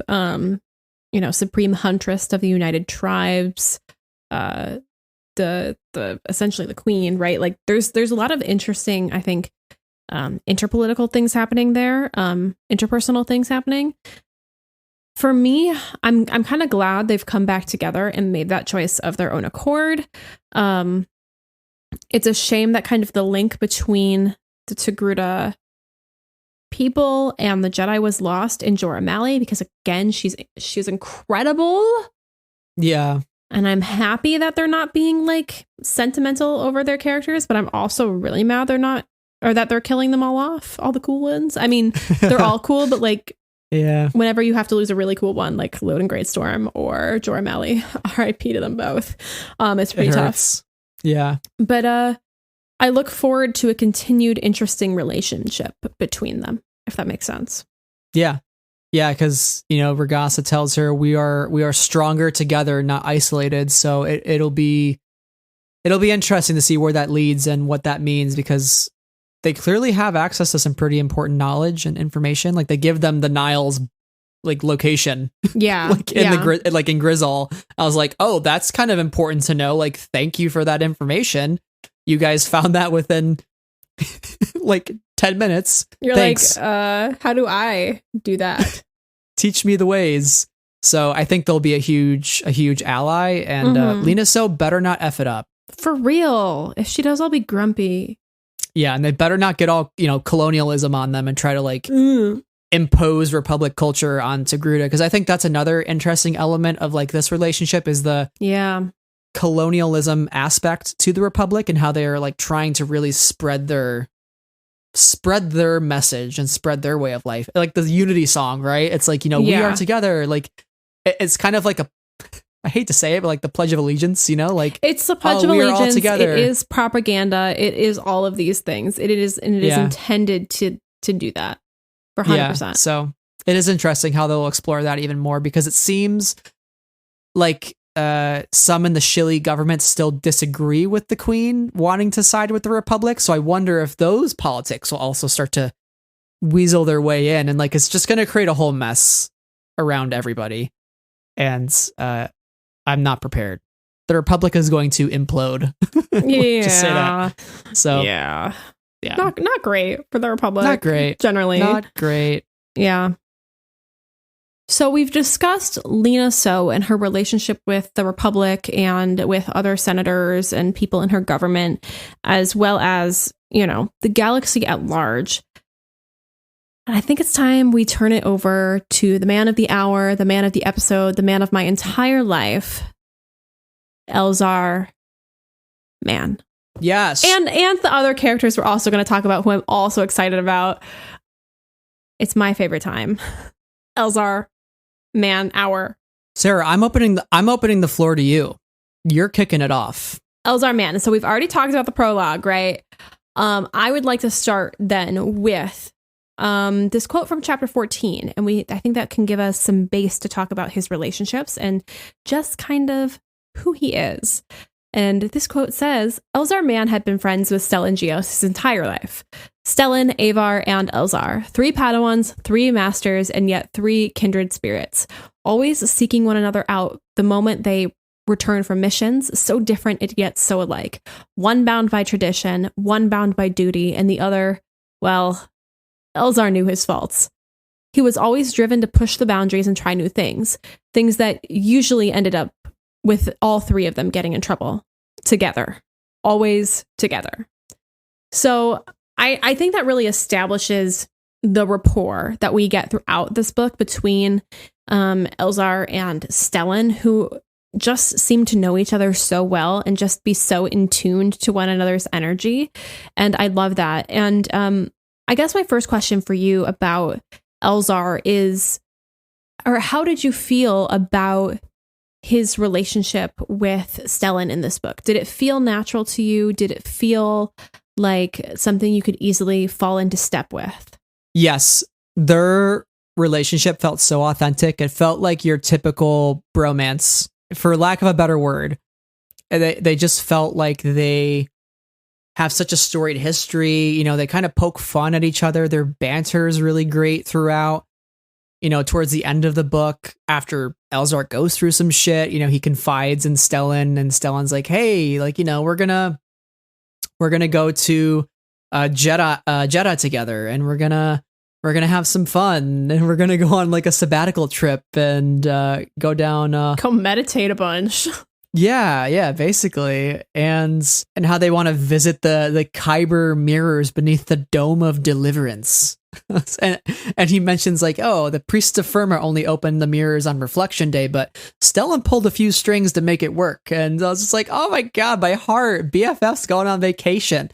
So you just see like how much they mean to each other. Mm-hmm. And it makes the tragedy all that much worse, right? Because like, Elzar's ship crashes at the end, and then Stellan, for the first time since he was a child, like fears for his life. And Elzar is fearing. And I just really worry about the divide that's going to continue to happen. Like the cracks were kind of forming throughout the book. It almost felt like Elzar feels Stellan is too busy being the face of the Republic. And he's got a lot of stuff going on, which is why it takes him so long to ask for help. And it's like, finally, like when he does ask for help, all shit hits the fan even worse. I think the relationship is just so important. I do see these 3 as like the trio comparable to like Padme, Anakin, and Obi-Wan. No wonder I love it. Yeah, so like the Anadala vibes are, and like they both visit Naboo and like are on lake that Anakin and Padme are on. Like the parallels, it couldn't be more obvious, right? And that was in Light of the Jedi, which is just such a good scene. It's chapter 23, guys. She knew. But yeah, I thought their relationship is great, but what do you think of the comparison of that trio? And like, do you see those similarities pretty easily? I mean, I think it's totally fair. They have a different kind of background dynamic where they all kind of really grew up together and all three of them kind of pretty intimately know each other. Like, I would imagine that Stellan is aware of the Avar Elzar situation, you know, and I would aware that they are, you know, I would imagine that they know all of each other's kind of ticks and secrets and that sort of thing. And there's nothing that they can really hide from one another, I guess, other than these visions, even though he's not doing that very well, that they can get past one another, because if they sense each other's energy enough, they can figure it out, as Stellan does when he's like, oh, something's wrong with Elzar, we should go find him. And that's when they find out about that, you know, force nullifying kind of black market thing. And that's kind of how we get to know Ty Yorick. One thing I will say too is I was very pleasantly surprised how focused this book was on Elzar, because the cover indicates Stellan, Ty, and Belle, who are all great, and we're going to talk about those three. But like the fact that Elzar was included so much and was such a central character, especially in relation to those other ones, not Belle as much, but definitely for Ty and Stellan. Awesome. So happy about that.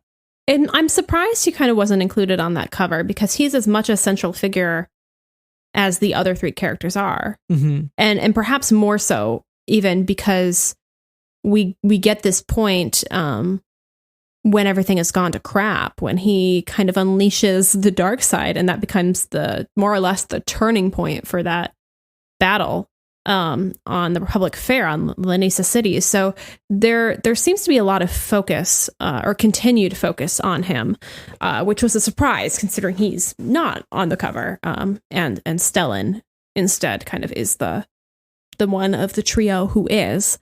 I would like to dive into kind of just how messy Elzar Mann is, and I think that'll take us to our other kind of major talking points here.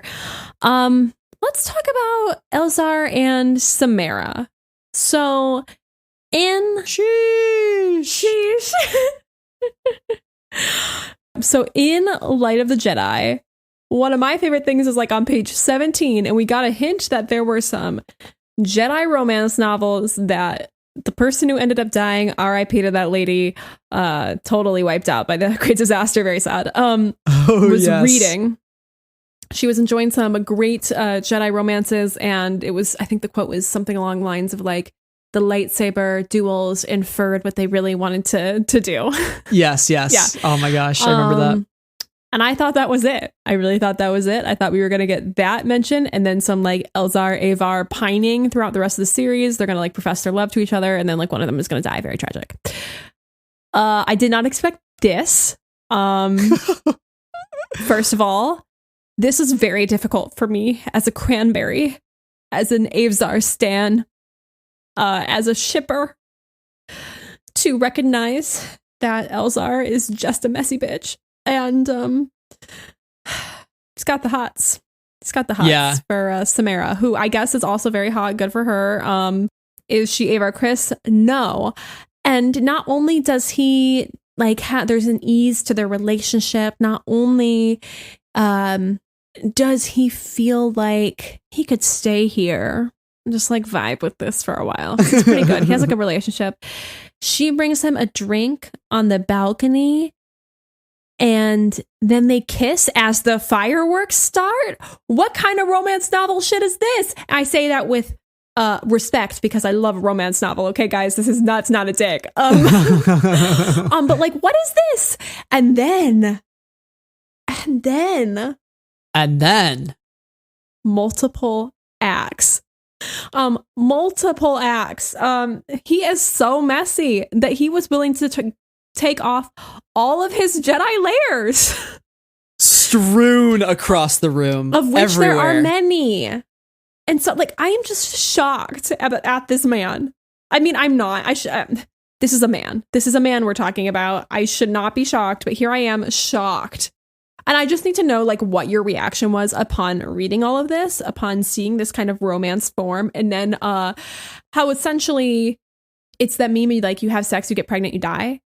It's that meme from Mean Girls, right? Yes. Yeah. So it's that, but instead it's Elzar Man, and it's like you have sex and then everything goes to shit. So like, I just need to know what your reaction to reading this was and what your thoughts on this whole relationship are. My God, I was thrown for a loop with this book. I was just not expecting, like we said in our Light of the Jedi episode, like I said the words Space Bridgerton. Did I not? Did I not? You did. Yeah, no, you did. Let me tell you, we got our Space Bridgerton. We did. Kind of. And I'm sure it's not the last, although I really hope it's not the last. But I was like, dang, this book is spicy. Like, Elzar Man cannot keep it in his pants, quite frankly. Which, I mean, I get it. Like, I get it. I think that the rule imposed upon the Jedi is ridiculous and unfair. But also, I was just so surprised to see it. So, I mean, it's not like explicit sex on the page, but it is like explicitly referenced sex on the page. But also, there's something even worse about that. It's like sometimes like the implied sex is worse, or not like worse, but just like spicier. Dirtier? Yeah, sometimes it feels dirtier because you know it's not supposed to be talked about. You know Elzar is not supposed to be doing this, but the fact that he is describing it in such a subtle, almost hiding it sort of way, makes it juicy. And I was like, dang, Elzar. I mean, this guy's a hopeless romantic. He is. He's like his like eyes drop. It says his eyes dropped down to the long of her neck before flicking back up, and she spotted him and he looked away. I was like, he's so lusty about it. Like, yeah. And there's like, these playful smiles, these gentle jibes at one another. And, it felt good. It was the tonic. He describes it as a tonic that he had needed since the Starlight Beacon dedication. This tonic that he's sort of drinking up, and he's drinking the Kool-Aid. He's drinking the love Kool-Aid, and that's I just why love they don't let the Jedi do the do. Yeah, that's why, because then they're like, oh wait, I can't even blame him though. Like, I know I can't. Some days you just are a hopeless romantic, and that's the thing. You're like, I envision a happy ending for myself, and he's like trying to envision all these happy endings for himself, despite these visions that are totally plaguing him. And I get it. Dang it! Like, it's relatable. Yeah. Listen, when they kissed with the fireworks, I was like, listeners can't see the face I'm making, but it's like jaw on the ground, shocked, excited face. I quite literally was like in bed. It's 1 a.m. I'm like reading this book on my iPad, and I'm flipping the pages, and I am reading this, and I'm just like, no, oh my God. Like, and I bet you somebody in my family or somebody in the house was hearing me and was like, she all right? I mean, I guess we'll leave her, but like, she good? And the answer is no, it's not good. But we kind of get that like Elzar is really this character that struggles with loving just a little too much.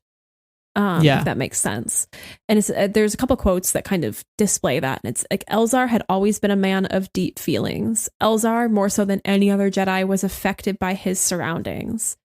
He's having this vision of himself, as this successful marshal in this place. And I think part of that comes from, empathy.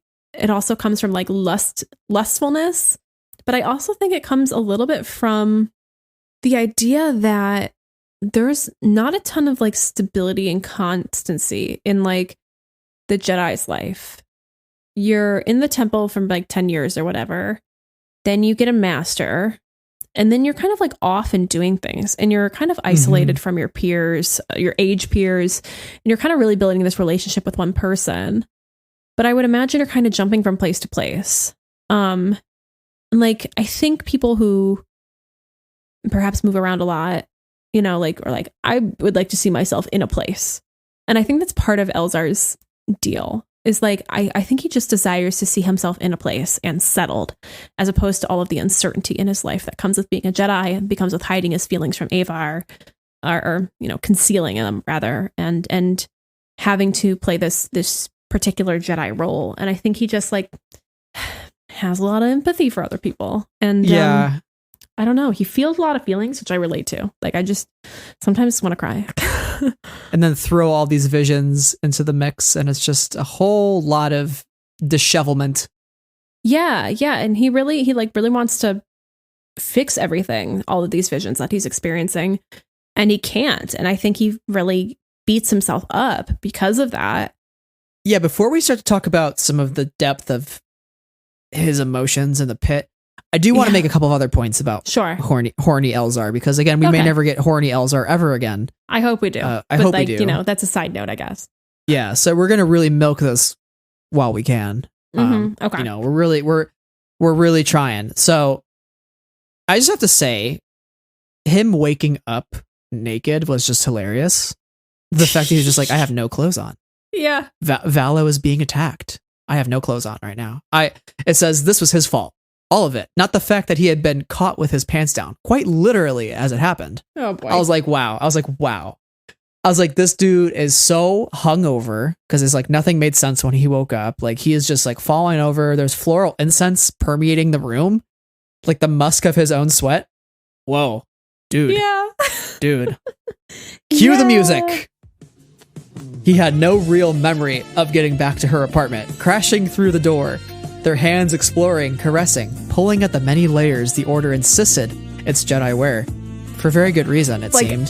The best quote. That's the best line in the whole book. But peeling off belts and vests had done nothing to cool the pair's ardor.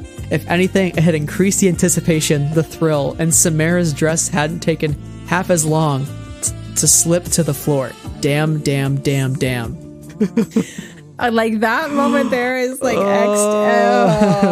extra chaos horny. Like, I cannot believe this man, and I cannot believe Cavan Scott was given the liberty to go write this. To put slip to the floor in regards to clothing, I was like, whoa. No, Cavan. whoa. The damn. Like, that is him Also chastising himself, but also being like, oh God, she was hot. Like at the same time. And it's more of like a damn. You know, it's working on a lot of levels, and I appreciate that. Yeah. And it says he looks down at his chrono, and it brought another stream of expletives, more just as unworthy of a Jedi as the act he had enjoyed last night. Acts, plural. Samara's velvet skin so soft, her breath so warm against his neck. Like, it's just, you see the derailment of his thought process, and he's like, oh, damn it, screw me, and oh man, yeah, her neck was pretty soft. Like, no, get back on track, Elzar. You know, like, he loses his thoughts within himself. Oh, but she, you know, like, she, whew. And he's like, gotta stop. Yeah. I don't have time for this. So the lesson here, Jedi, is that if you try to have sex, the Nihil will attack. Yeah. And they will ruin your good sex. Consider not. I mean, no, you'll have the good sex, but then you'll feel really, really guilty afterwards. It's like Catholic guilt, just like creeping into, but it's like Jedi guilt. Yeah. All right. So from Catholic guilt to even more Catholic guilt, let's hop into Elzar kind of tapping into his emotions, aka he uses the dark side, and it kind of it goes badly for him. It works well for everybody. When it comes to Elzar Mann and his feelings and the continued punches and shocks we are getting from this character, as much as like Elzar Mann getting it on was a huge shocker for me in this book and like a huge oh my god moment, I think this moment where he kind of unleashes all of this power is as well. He's in the battle. He's not thinking about who he's killing. It's this quote, Elzar didn't know, and for one terrible moment, he didn't care. The Nihil were acting like animals, and like animals, they'd be put down. They're like animals, and I slaughtered them like animals. I hate them. That's really not great. Like, that's not a good philosophy to go into. The Jedi aren't supposed to like actively take life. Only kind of supposed to do that in retaliatory measures. And it really seems like he is losing that focus in his battle. But then we get this moment where he ultimately like unleashes all of the emotions that he's hidden deep in his soul. And we see him essentially destroy everything, turn the tide of the battle by him unleashing the Force. Kind of reminded me of the Force Unleashed, if I may say so, and Starkiller, and the way that like Starkiller like used his energy and used his Force. But there's this moment where he is like, it isn't the sex. It wasn't the sex that meant nothing. It was the realization that he had to let everyone down for a moment of pleasure. Like he's beating himself up on that in multiple facets. Emotions roiled through him, around him, in him, like a storm out at sea. Again, that ocean kind of metaphor about the Force. The rising storm. Also that, yes, powerful and dangerous, but he could control them. He saw that now. He could control the frustration and the anger and the guilt and the remorse. He could shape them, mold them, bend them to his will. He could use it all for good. He could put everything right. Elzar lashed out, his hand outstretched, his fingers spread wide. The Force rushed through him like a wave up into the air and towards the falling island. Unstoppable, defiant. And then, from Indira's point of view, we get this last quote in the chapter. Whoever had wielded such power would pay a terrible price. And I was like, oh no. Nope. So this is really seems to be a turning point for Elzar's ability to contain his mess, if I may. Yeah. What did you think about this crazy power that he wields in this moment and like how he gets to this point? I thought this whole scene was crazy because it shows how hard he is on himself. Like, yes, the dude had sex and he was like, oh my God, all this blood and terror, it's on my hands. It'll never wash away. Like, and and even after he kills all them, it says he couldn't remember even killing them. Yeah. Which, if you read the Roth's novelization, after Anakin kills Dooku, Anakin doesn't remember who he was or who had actually sliced Dooku. Doesn't remember anything.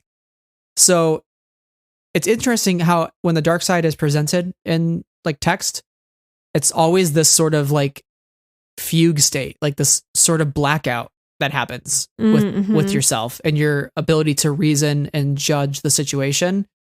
It just goes to show, like fear leads to anger. Anger leads to hate. Hate leads to suffering. And Elzar is definitely suffering here. And I'm really worried for him. But the fact that he's talking about how he is shaping his emotions and molding them and bending them to his will. Yeah. It's interesting to describe it that way because it seems very controlled versus how I've often thought of the dark side as something that is uncontrollable, your emotions being left unchecked and uncontrolled. Whereas here it seems to be he's using them for power. Oh, yeah. I feel that Vader is probably also dealing with that complexity of emotion. He let himself down. He let Padme die. He's probably beating himself up about that with the guilt and the anger and the pain and the frustration and the inability to have that control in his life. Not that he can demand that control. It's another person's life, right? Like, we always think of the dark side as anger and passion. And those are unruly emotions, right? As you said, you can kind of lose yourself in the heat of the moment and say something you regret. But ultimately, I think in order to use the power of the dark side, you can feel that anger and rage and you can maybe lash out. But when the dark side power is utilized is when it is controlled, I think. Is when you channel that into an action. Yeah. It's not let's say like Avatar The Last Airbender, where you can kind of see the water bending or the rock bend or the earth bending or whatever. It's not like, oh, I accidentally opened up my hand and like I flung a rock over to the left, Right. It's not an accident like that. Like Vader in Rogue One is deliberately choking Krennic. Yes. It's the use of those feelings channeled into a singular action. I think that's a great thought. And I kind of want to revisit this conversation of the dark side once I've had like 8 more years to think about it and read everything about the dark side, oh yeah. Because there's a lot there. And I think the idea of like passion and anger, feeling somebody and allowing your emotions to have more of control in your life is really appealing, next to the Jedi, who do a lot of suppression of that sort of stuff. Not saying that they're right, but like saying that like I think the idea of like allowing yourself to feel your emotions and channel your power into your emotions is certainly appealing. Yeah, you've been repressed. Yeah, it's who are you using those emotions for? Is it for others or is it for yourself? Like that's the difference, right? And the Jedi, I think, goes so far in one direction by the prequels to say like no emotion whatsoever, but really it is just about like if as long as your emotions are in check and you're acting out of selflessness, that's okay. If you're acting out of selfishness to preserve your own needs and desires, like that's the dark side. That's something you should avoid. And like even like in our own lives, we should avoid greed. We should avoid selfishness because those things don't help anybody, but selflessness does. Looking out for the good of all people. But I think this is a moment where Elzar could have gone about it a different way, and it really just shows him tuning into the dark side. And I hope he gets the help that he needs. And that kind of leads us to our next point here with Ty York. Yeah, Ty York, a character that we'll talk about pretty soon here, but she has this whole thing where he steals her lightsaber and she wants it back, and she has this moment where he's pleading to her.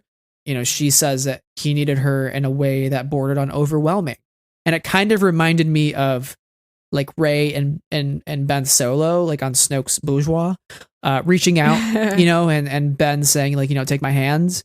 Not that I think there's a romantic connection here, although I do wonder if there is some sort of dyad connection of sorts between Elzar and Ty, because there seems to be some sort of chemistry there. Again, I don't think it's romantic. I just think it is like purely like two powerful Force users who are kind of on a path that is leading towards the same point.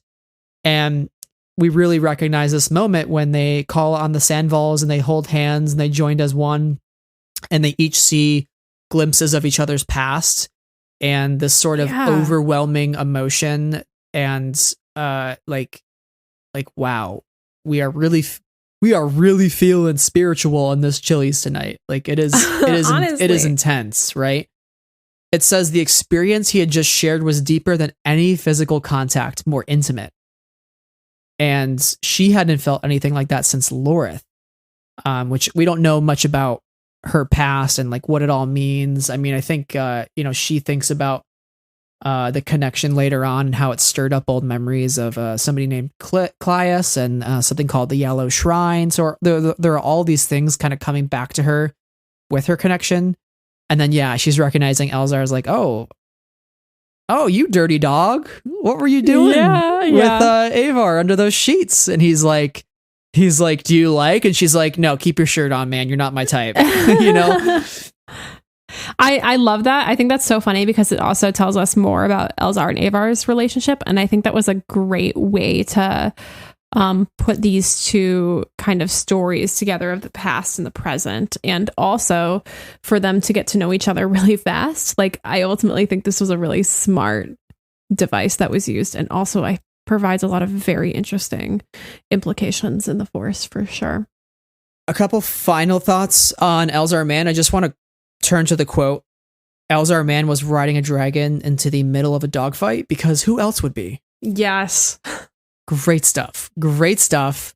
More Elzar Mann on dragons, please. 100%. And I do think too the breakup at the end was kind of awkwardly funny with Samara, because he just kind of approaches her, but she's like super busy, and she's like, "We wouldn't have lasted," and he's like, "Oh, what? Well, why is that?" And she's like, "You're a Jedi. I'm busy. Like, I got stuff going on. Goodbye, horny sir." And but this like, man is so hopeless. He's like, lost for words. Yeah. And then like Stellan comes over and he's like, "I won't even ask what that's about." And he's like, "I think I need help, Stellan." This man, again, so messy. I have a couple other quotes. And the man, Elzar, was brilliant, but boy, was he infuriating at times. And also, that's the best way to describe him. I don't know who the she is in this. I only pulled the quote. I'm so sorry. She looked up and met his pained, haunted eyes. Poor baby. Ooh. I worry for him a lot, but I worry for Belle more. So we'll get to Belle in a bit. My last question for you is, will he or won't he? He wonders if he should tell Avar about this whole mishap.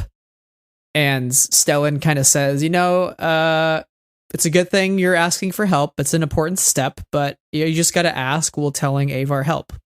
Will it help you personally? So will he or won't he, Sarah? Won't. He will not. I don't think he knows how to talk to Avar about his feelings. Concealment in my Star Wars? Conceal, don't feel, don't let them know. What could go wrong? Well, they're going to know is kind of what happens next in the song. And then she lets it go. So I would imagine that he's also going to follow this progression. So he's Anakin and he's also Elsa, which is saying that like Anakin and Elsa are the same character is kind of what I'm getting at here. Alrighty. Well, we've talked quite a bit about Elzar. So naturally, we should turn it over to his best bud, Stellan. And Stellan is definitely a highlight in this book for me as well. Mm-hmm. There is a bit of a performance that Stellan puts on throughout the book. You know, starts with dueling in front of Ril Dairo from the GoNet, and he's like talking about how there's no passion, there's peace, and he's like uttering the Jedi code, and he talks about all these sorts of things to like really wow her, and everybody around Stellan is just like thirsting over him. Like Ril says, it didn't help he was a handsome son of a blaster. Oh no, not at all. That chiseled jaw beneath the dashing beard, those blue eyes, and the smile. That smile. That was the real killer right there. No wonder the council had decided to make him their poster boy. And to be clear, the only time I've ever heard the word poster boy talked in Star Wars is by Obi-Wan. So it just continues to support my thesis statement that Stellan is Obi-Wan, Elzar is Anakin, Avar is Padme. So just want to throw that out there. Anyways, what did you think of Stellan in this book being the poster boy and also like a symbol of the Jedi in a tough time? Stellan. Oh, Stellan. Stellan, punch him in the arm. Okay. I, for one, love that we are continuing the tradition from Charles's novel of just like getting a description of how hot he is and how hot everybody thinks he is. I think that is one of the funniest parts of these books is just like, oh yeah, everybody just acknowledges that Stellan, whew, he is easy on the eyes, he is a good looking man. Which, first of all, good for him. But second of all, Stellan as kind of on the council and the poster boy and in front of the cameras, I think plays on a really interesting dynamic because he is described as well as kind of rigid, like earnest, but stiff, black and white. No moral gray area here. No room for nuance or sarcasm. Is kind of how I understand Stellan. He takes things pretty seriously. He's that moment when he's kind of showing the different combat forms and Nib Assek is like, you'll have to forgive Master Geos. He's used to gaggles of adoring younglings that hang on to his every word.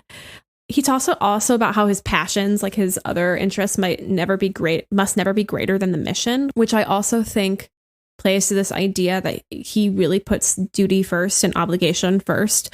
And there's this moment where Elzar kind of thinks he sounds like a politician. He uses a particular word that makes him second guess himself. So I think that Stellan also sees himself in this role and has assimilated himself to the environment where he resides for the majority of this book.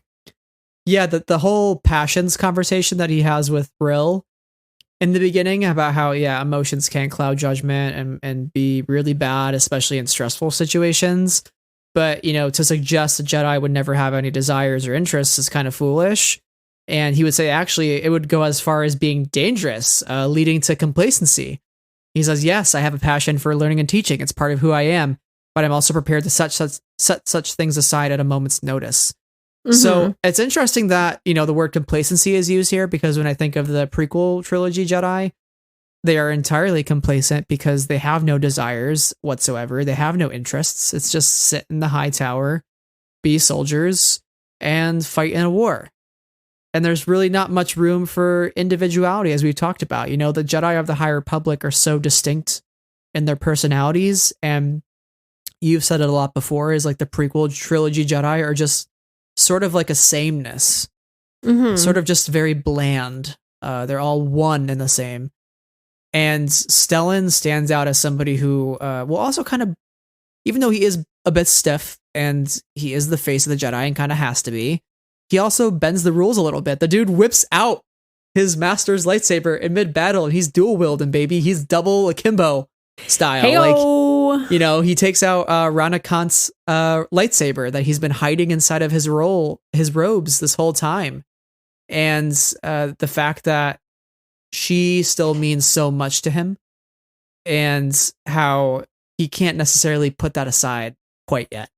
And there's a little bit of an attachment that's still there for her, but he thinks of some of her teachings, which is, you know, a Jedi is never beyond duty. A Jedi should always feel the pain of those who are oppressed, the pain of the powerless. It is not your time, Stellan, but I am with you always. And this is, I think, when he's actually like on the brink of death, when he's fighting Lorna D later on, and he whips out her lightsaber and he's thinking about her. So I think he has an attachment to life. You know, I think he has an attachment to helping people and a desire to be a guiding light for others. Mm-hmm. And that's why, you know, Lena So tells him at the end of the novel is like, you are a symbol of hope and light, and you will guide us. That's why I want to give you all these resources to help, because people believe in you. You know, the image of him leaning over Chancellor So's body is kind of the symbol that people are going to walk away from the Republic Fair with. The image of him openly weeping. Mm-hmm. I think that we get a bit more of Elzar's kind of messy internal monologue as opposed to Stellan's straightforwardness in this book, or maybe it's just easier to pick out for me. But we do get this moment when it comes to him being the poster boy, when he's thinking of his friends. You know, when we talked about Elzar Mann, we talked about how, you know, how there are these three kindred spirits together, always seeking each other out. And yet, you know, it's still, they're all masters, but they're still struggling in some way. And there's this point where, you know, he knows what his friends think of him. You know, Stellan likes the sound of his own voice. He can't get enough of the limelight. But Stellan had spent most of his life in the temples being a mentor, teaching, advising, coaxing. Elzar and Avar, they are pioneers, explorers, and he has the mentor figure, not used to the public gaze, no matter how the order positioned him. So he didn't like it, but he would do it. So part of this is performance and act in order to assimilate into this world, in order to position himself as the figure that other people see him as. And so I think he's got like really interesting kind of internal thing going on, and this image of him like weeping over So makes that even more complex, because I think we're getting this image of him prior that's like, I'm a handsome man and let me show you how to combat. So I just find him to be quite interesting and a leader, but somebody who I'd really, really love to dive into their brain and see what makes them tick. It's really interesting too how he has the perspective of like, oh, everybody thinks Stellan loves the limelight. Oh, Stellan just loves the camera. He sits in front of it and he will sit there all the live long day. But he's sort of misunderstood, because he has that internal dialogue in chapter 19 of like, he's actually not really taking it in stride as much as people might think. And the fact that he can't get enough of the limelight is actually nothing could be further from the truth. And, Stellan has spent a lot of his time in temples, teaching, advising, coaching, whereas he recognizes Elzar and Avar are the other pioneers and the explorers. And he doesn't really like that, but he kind of says, if the Force wills it, who is he to argue or complain? Jedi were supposed to be an example, and he should take the opportunity as a blessing. So it's kind of sad when you think about it. It's like he's putting the will of the Force, quote unquote, above his own personal desires or interests and comfort. Yeah, and that just goes back to how he puts the mission first. And there's got to be a breaking point with that eventually, because that's not really fair to him to just say, oh, like this order is dictating who I am and what I do, whereas my other two friends are kind of out on their own, doing what they'd like and doing what drives them forward, and I'm kind of just stuck. I almost think of like stagnation when I think of Stellan, because I don't think he's necessarily growing as much as he would like to, because he's kind of too busy being one thing that is asked of him. You know what I mean? Yes. And I think that he is so bound to this obligation and this duty that he doesn't know himself in a particular way, if that makes sense. Yeah. Like he knows himself, he knows who he is, but I don't think that he has ever been able to truly act on that and be himself, if that makes sense. Yeah. I'm curious to see like how he also reacts to Lodin's death. I mean, obviously at the end of the book, we know that he was afraid. So what is that fear going to do to him when he is supposed to be the face of the Jedi? He is supposed to be the shining example of what we can attain as an order. And like, is he going to be able to keep up that facade? Can he fake it till he make it? You know, like, can he keep doing that performance when he knows, listen, the people don't know what the leveler is. I do. Like, how can I present the galaxy as being like, one and unified after the events of Valo, when really we're kind of screwed? Like, we're really in bad shape. And I will be curious to see how he copes with that. Yeah, and I think that there's this presentation to the outside world as well as like a presentation within his relationship with Elzar. And I say that in the sense that Elzar is the messy one, as we have established, and he is the straight-laced one, we'll say. And I think he's, in this book, dealing a lot with Elzar's problems and Elzar's messiness and his range of emotions, that he's not able to like also take the time to work on himself and think about himself. Like they have a great banter, but there's this moment where they come together and he's like, hey, Stell, like you look, and he's like, you look good. He's like, are you surprised?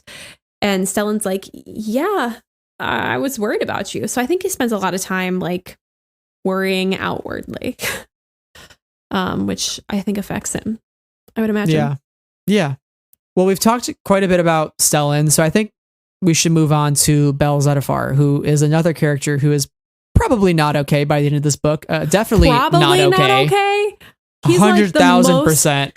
He's like the most not okay I've ever seen anybody in my entire life. Yeah, literally curled up in a ball next to the stone that is now his master, that then turns to dust and ash. Yeah, that he lost about a year ago, thinking he was dead, but like kind of knew he wasn't dead, and then got reassigned a new master. And also to remind you, he doesn't have parents. He's been a Jedi Knight since he was a baby. So like, anyway, he's fine. He's not. Bel Zettifar is not okay. Yeah, and there's just a lot of grief in this poor young man.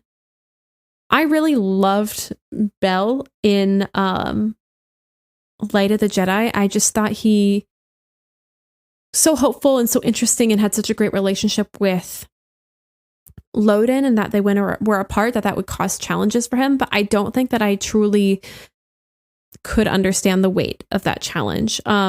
Ember helps him out. As you mentioned earlier, Ember is the therapy charhound. But he really struggles to accept the grief and accept the pain that he feels alongside the Jedi teachings.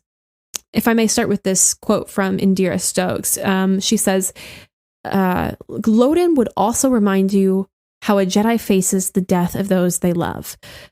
Because Jedi can love, Bel, we're not droids, nor should we ever be. We are living creatures rich in the Force and everything that brings joy, affection, and yes, grief. Experiencing such emotions is part of life. It is light.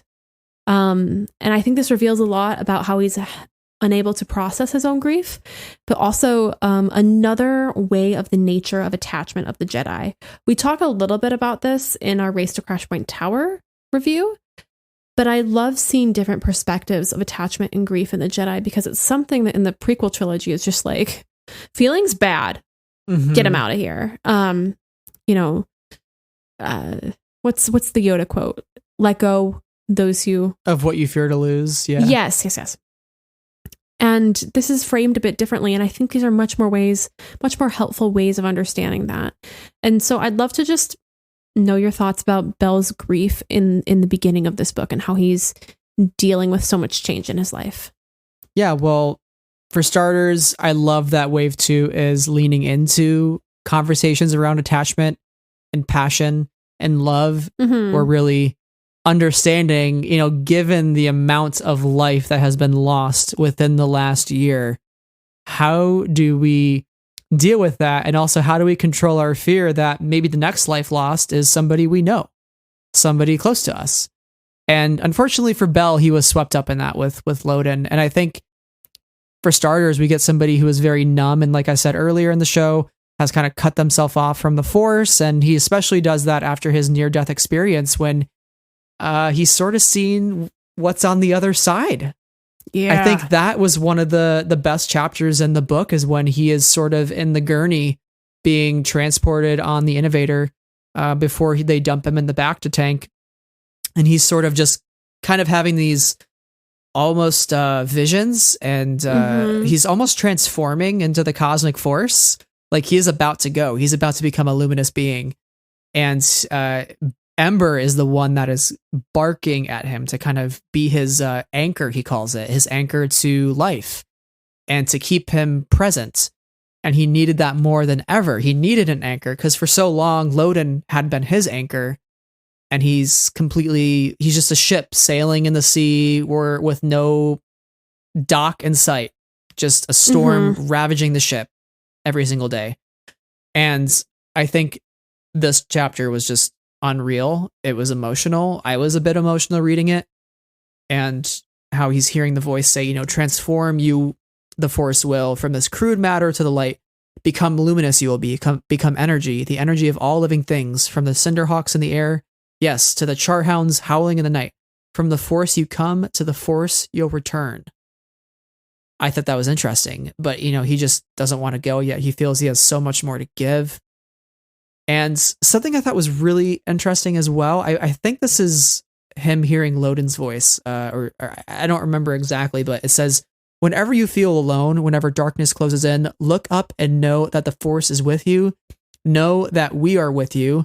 This is our promise. This is our covenant for light and life.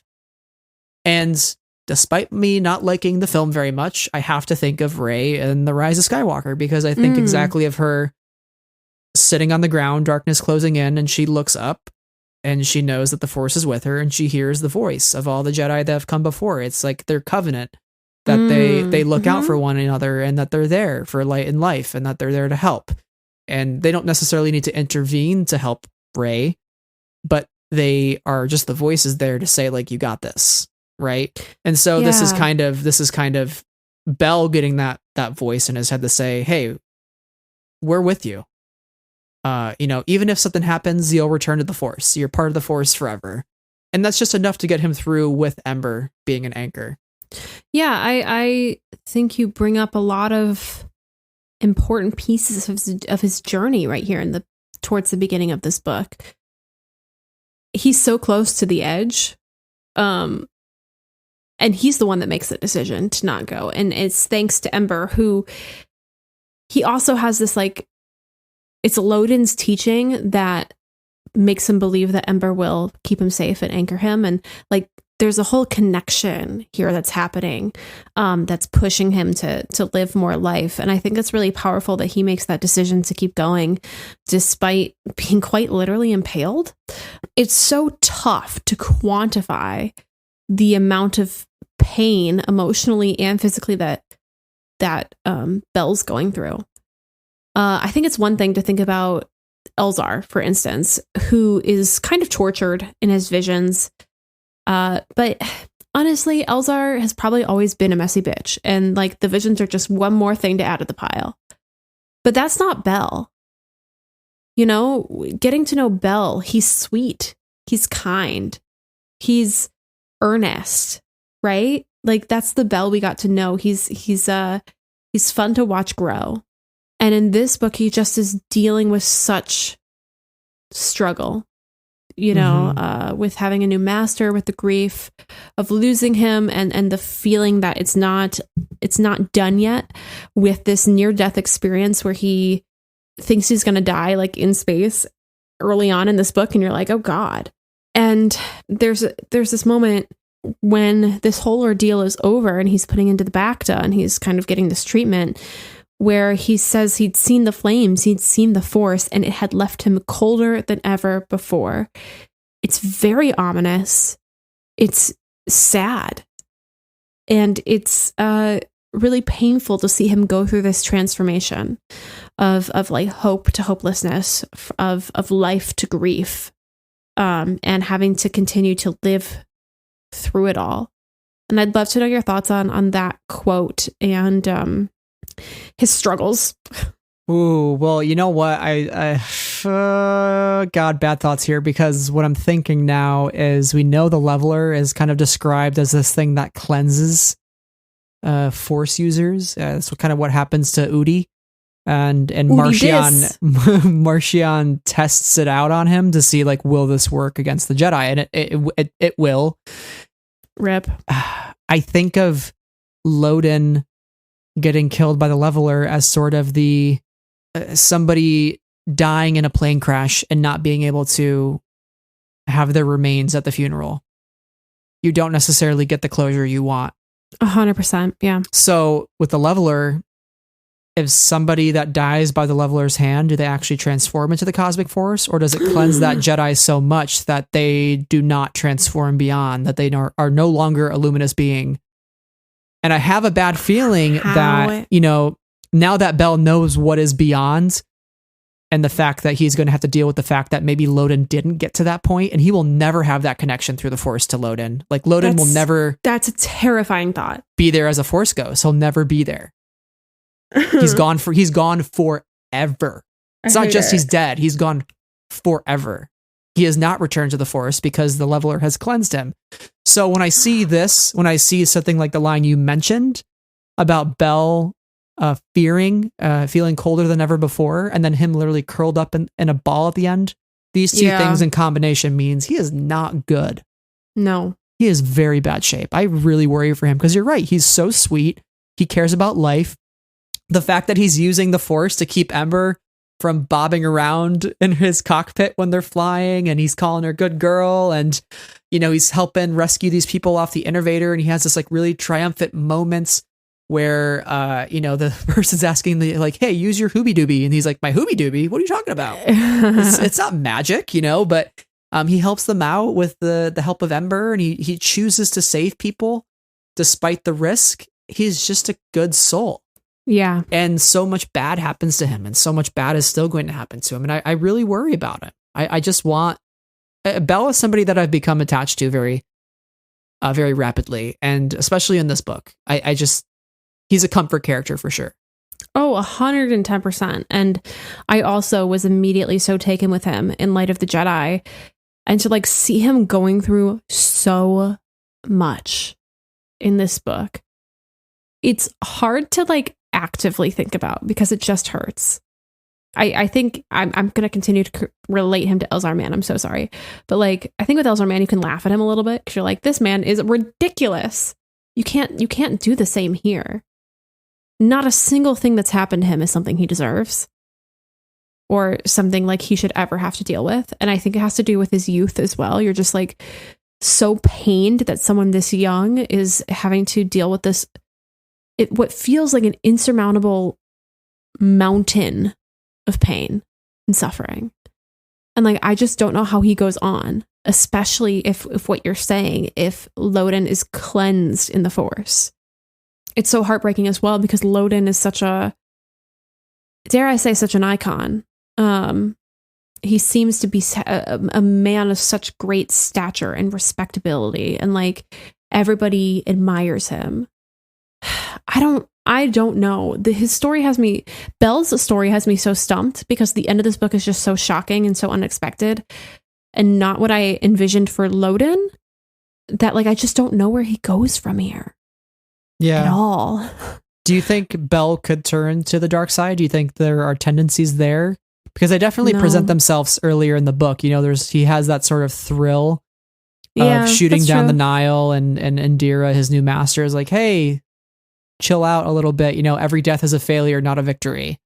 And Yeah. he's like, yes, of course. You know, like, I'm gonna calm myself and recenter myself. And, you know, when he blows up that one ship, because he uses the chain that's attached to his ship to kind of feel the force right into the back of it, and like blows up the core, and the whole ship blows up. And, you know, he hears the screams of everybody on board that are snuffed out. And it says, quote, as a youngling, Bell had been told this was the burden of every Jedi who took a life, no matter how justified, that every silenced voice would stay with them until the end of their days. He had never believed it until now, but welcomed the truth of it. The voices would be a reminder to always look for another way. And this whole idea of screams sitting with people, and we'll talk about this with Ty York as well. Screams are sitting with a lot of our characters. So what do you do when those screams never go away? And especially for Belle, when one of those screams is going to be Loden's voice. And like my answer to that is like, I don't know how anybody moves forward or moves on. Like I don't know. Yeah. I don't know. And that's what makes me so sad and so fearful of this story. And if we can touch on Loden just a little bit in this section, Loden's kind of like escape is so crazy because there's this awesome. He's so cool. I'm so sad. He's amazing. He's so amazing. Loden Greatstorm is such a great character, and I loved him in Light of the Jedi, and I truly thought that this man was going to be a survivor. He was going to outwit, outlast, outplay, be the winner of Survivor, the TV show. So many of these other Jedi, and he would be the one to tell the story years down the road. I was wrong. I accept that, but I'm sad about it because he had such power and such grace and like nobility to him. And I had so much respect for him. I do have so much respect for him. Great character. But there's this moment where like he's communicating through the Force with Mari Santeca. And I just want to make sure we highlight this because it's one of the more interesting kind of moments in the book. And because she says, you know, my time will come soon enough. The thanks should be yours, Loden Greatstorm. You brought me back. You showed me the way. So there's kind of a moment where he's escaping. He goes to her because they've been communicating through the Force, and he kind of takes off, and kind of reminded us that Mari was there because she's not really in this book very much. But I kind of wonder what her realization here is, and like how she deals with that. And it also just makes me sad that he immediately has a heroic moment, looks terrible in the process, but such is the nature of torture, and then dies. Bad. It's not great. It makes me very sad. Yeah. Like he had his eyes clamped open, like he couldn't turn his neck. There was lights strobing. There was music and static playing. It's really bad. All his Leku were chopped off with his lightsaber. And it was interesting too. And when Mari was saying that they're hurting the Ancient One, it's been hurt before, but not like this. And she's like warning Loden about it. And he's like, I don't know what that means, but I'll keep it noted for later. And it just is, again, more foreshadowing there. And I don't know how Mari will play into the rest of this. I feel like she is as Force sensitive Santeca. And I'm just saying, Sarah, maybe the Kazareth device is what can destroy the level. What if it's the thing that destroys the leveler? Who knows? When I tell you I would ascend, like nothing could hurt me. I would just rise up and be like, I am good now. I could die happy. I never have to consume a Star War again. This is my peak moment. Your spirit would lift out of your body into the sky. Yes, like up your body would just be left. Your mortal, crude matter body, and your luminous being ascends into the heavens. If the Kazarath guys, if the Kazarath device comes back, it's over for me. I'm done. I'm quitting the podcast. I'm quitting Star Wars. Oh. That's literally all I need in my life to survive.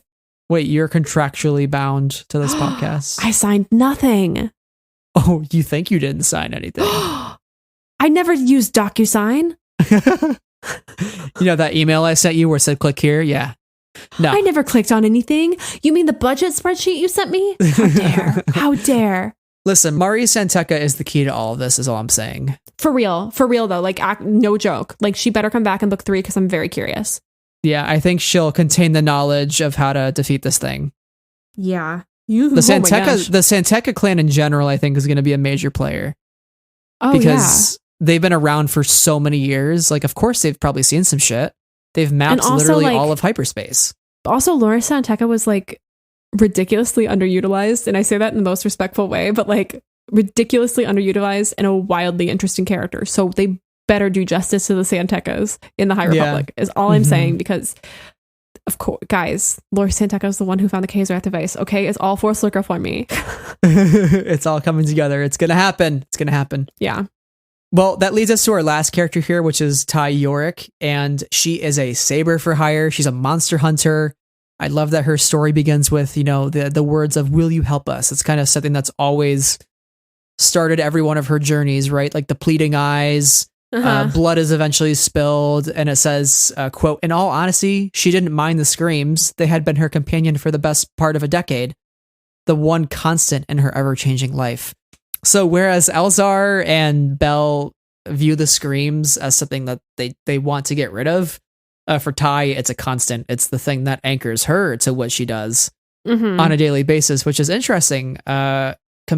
Considering the rapport she develops with Elzar later on, who is trying to ask for her help to get rid of the screams, and she's like, "Dude, the screams are great, man. You gotta keep the screams going. The screams are good vibes, my dude."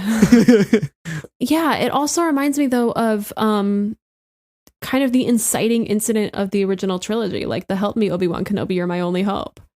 It's the necessity for the action that leads her to act every single time, because she's in these much smaller situations than like the entire galaxy, right? And Alderaan. But every single time someone says, "Will you help us?" like that is the most important moment in that person's life.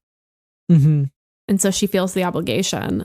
I love how we do get a bit of the Drengir in this book through her point of view, and how she also, well, I guess I'll stay on the Drengir for a second here. Like the way she kills the Drengir is very interesting, because it makes me wonder if the Jedi know how to do this.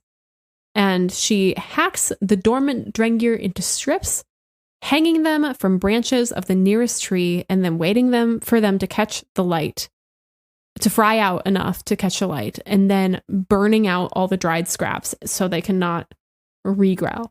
And I'm like, well, I wonder if the Jedi know how to do this, because clearly, like, she seems to have a successful thing going here. She needs to go join Avar Kriss, help him out. Yeah, she needs to call up Avar Kriss. She needs to call up Reith Silas and Comac Vitus, and she needs to not call up Nan. No. Get away from Nan. Get away from her. Undercover super spy Nan. I'd be curious, what are your thoughts on Ty Yorick having this mysterious past that we still don't know a lot about?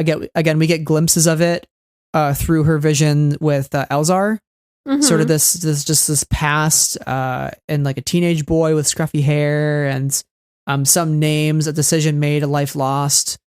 And again, we don't know how it's all coming together for her, but she clearly was once a Padawan that left the Order, not part of the Lost, as they're called currently. I think probably the ever-evolving Lost. How do you compare her to somebody like Orla Jareni, who is a Wayseeker, who is leaving the Order by choice to study and like understand the Force better? Whereas for Ty, it seems like she wants nothing to do with the Jedi Order. I think it's the line between hope and cynicism. I think that Orla still has some hope in the Order and its teachings and its principles. And I think that Ty is a cynic about it all, because I think whatever happened to her in her childhood really changed her and her outlook on life and made her a lot less hopeful. I don't want to dive too much into Crash Point Tower, but like there's kind of a moment where she underestimates Ram, right? And it's like, oh, okay. You know? And so I was like, I think she has a different perception of people than like what they're actually capable of at times. And maybe that's because she's cynical about being betrayed in the past or being hurt or, being let down. So I don't know. I think it's really interesting, and I hope we continue to learn more about her through Monster at Temple Peak and hopefully future books as well, because She seems cool, and I really like her connection with Elzar. Mm-hmm. And Do you she's think got a her lightsaber? Yeah, purple one too. I mean, I love a good purple lightsaber. Do you think her heart is in the right place as a Not yet. mercenary? Not yet. No, you think it'll I get think there? it will be. Well, I mean, I think deep down it is. Mm-hmm. Not with the order though. Probably with Not the with people. not with the order, but with people. like what is right. And I mean, I think it is, but like, for instance, when she says yes to those people, will you help us? She knows that that's the right thing to do in her heart, and that's why she does it. Even if it But- won't pay her a lot, or even if Yes. it's going to be a little bit of a waste of time. Yes, but even her outward attitude is sometimes a little bit more careless than that, like carefree than that. Like, oh, you know, just a mercenary for hire. This is who I am. Whereas in reality, she has a little bit more of a heart of gold, perhaps. Maybe. It's kind of what I hope. It's kind of a predictable trope, but I like it. Yeah, it's interesting that she has the rules: no attachments, no complications. She only hunts animals, not sentient life forms, unless of course that sentient life form is trying to kill you, which is Yeah, the like Drengir, she- you know. So she she has a has her compass. rules. Yeah. Yeah.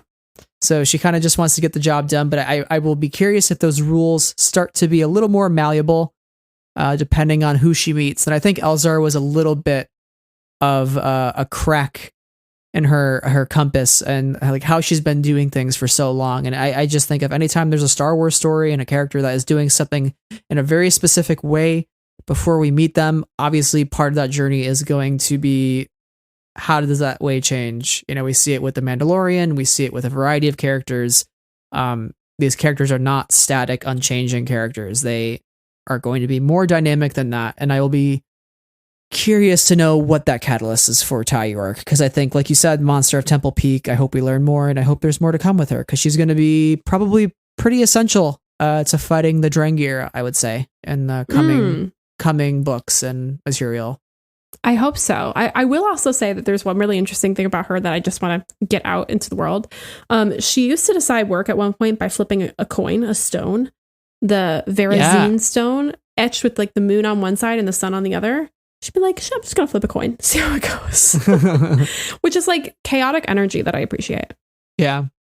But it's not chaotic. It's like, I'm going to let fate decide, but also like a coin toss is not necessarily fate. It's just a 50-50 flip of a coin. I will say one final point, her whole side journey with Mantessa, again, R.I.P. Mantessa. I'm a little worried about the working prototype that nullifies and disrupts energy weapons. Oh yeah. Including lightsabers. I really hope the Nihil don't get that technology. And I'm a little worried about that. But I thought that whole storyline was really cool.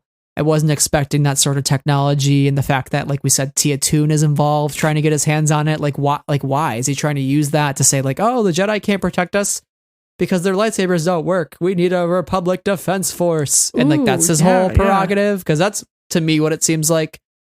But well, that about wraps it up with our character deep dives. So we're going to head into odds and ends here before we close out. So this is just going to be a rapid fire section where we talk about the things that we didn't necessarily get to throughout this episode as in depth as we had liked, or even just hadn't mentioned them yet. So again, it's going to be just rapid fire. We're going to go through them. Sarah, I will start with your odds and ends to start. And we'll just kind of go back and forth. Okay, so I'm going to wrap 2 into 1 for this first one, and that is my Attack of the Clones watch. We had the Acklay mentioned and the Nexu. We did. Where was the Reek? That's all I need to know. Like, we had 2 out of the 3 of the Geonosian arena battle creatures. So I just want to know where the Reek is, but that was incredible for me. Loved it. Go ahead. Yeah, that was when they were describing the Hagskrith, which is scary, deadliest predator in the galaxy.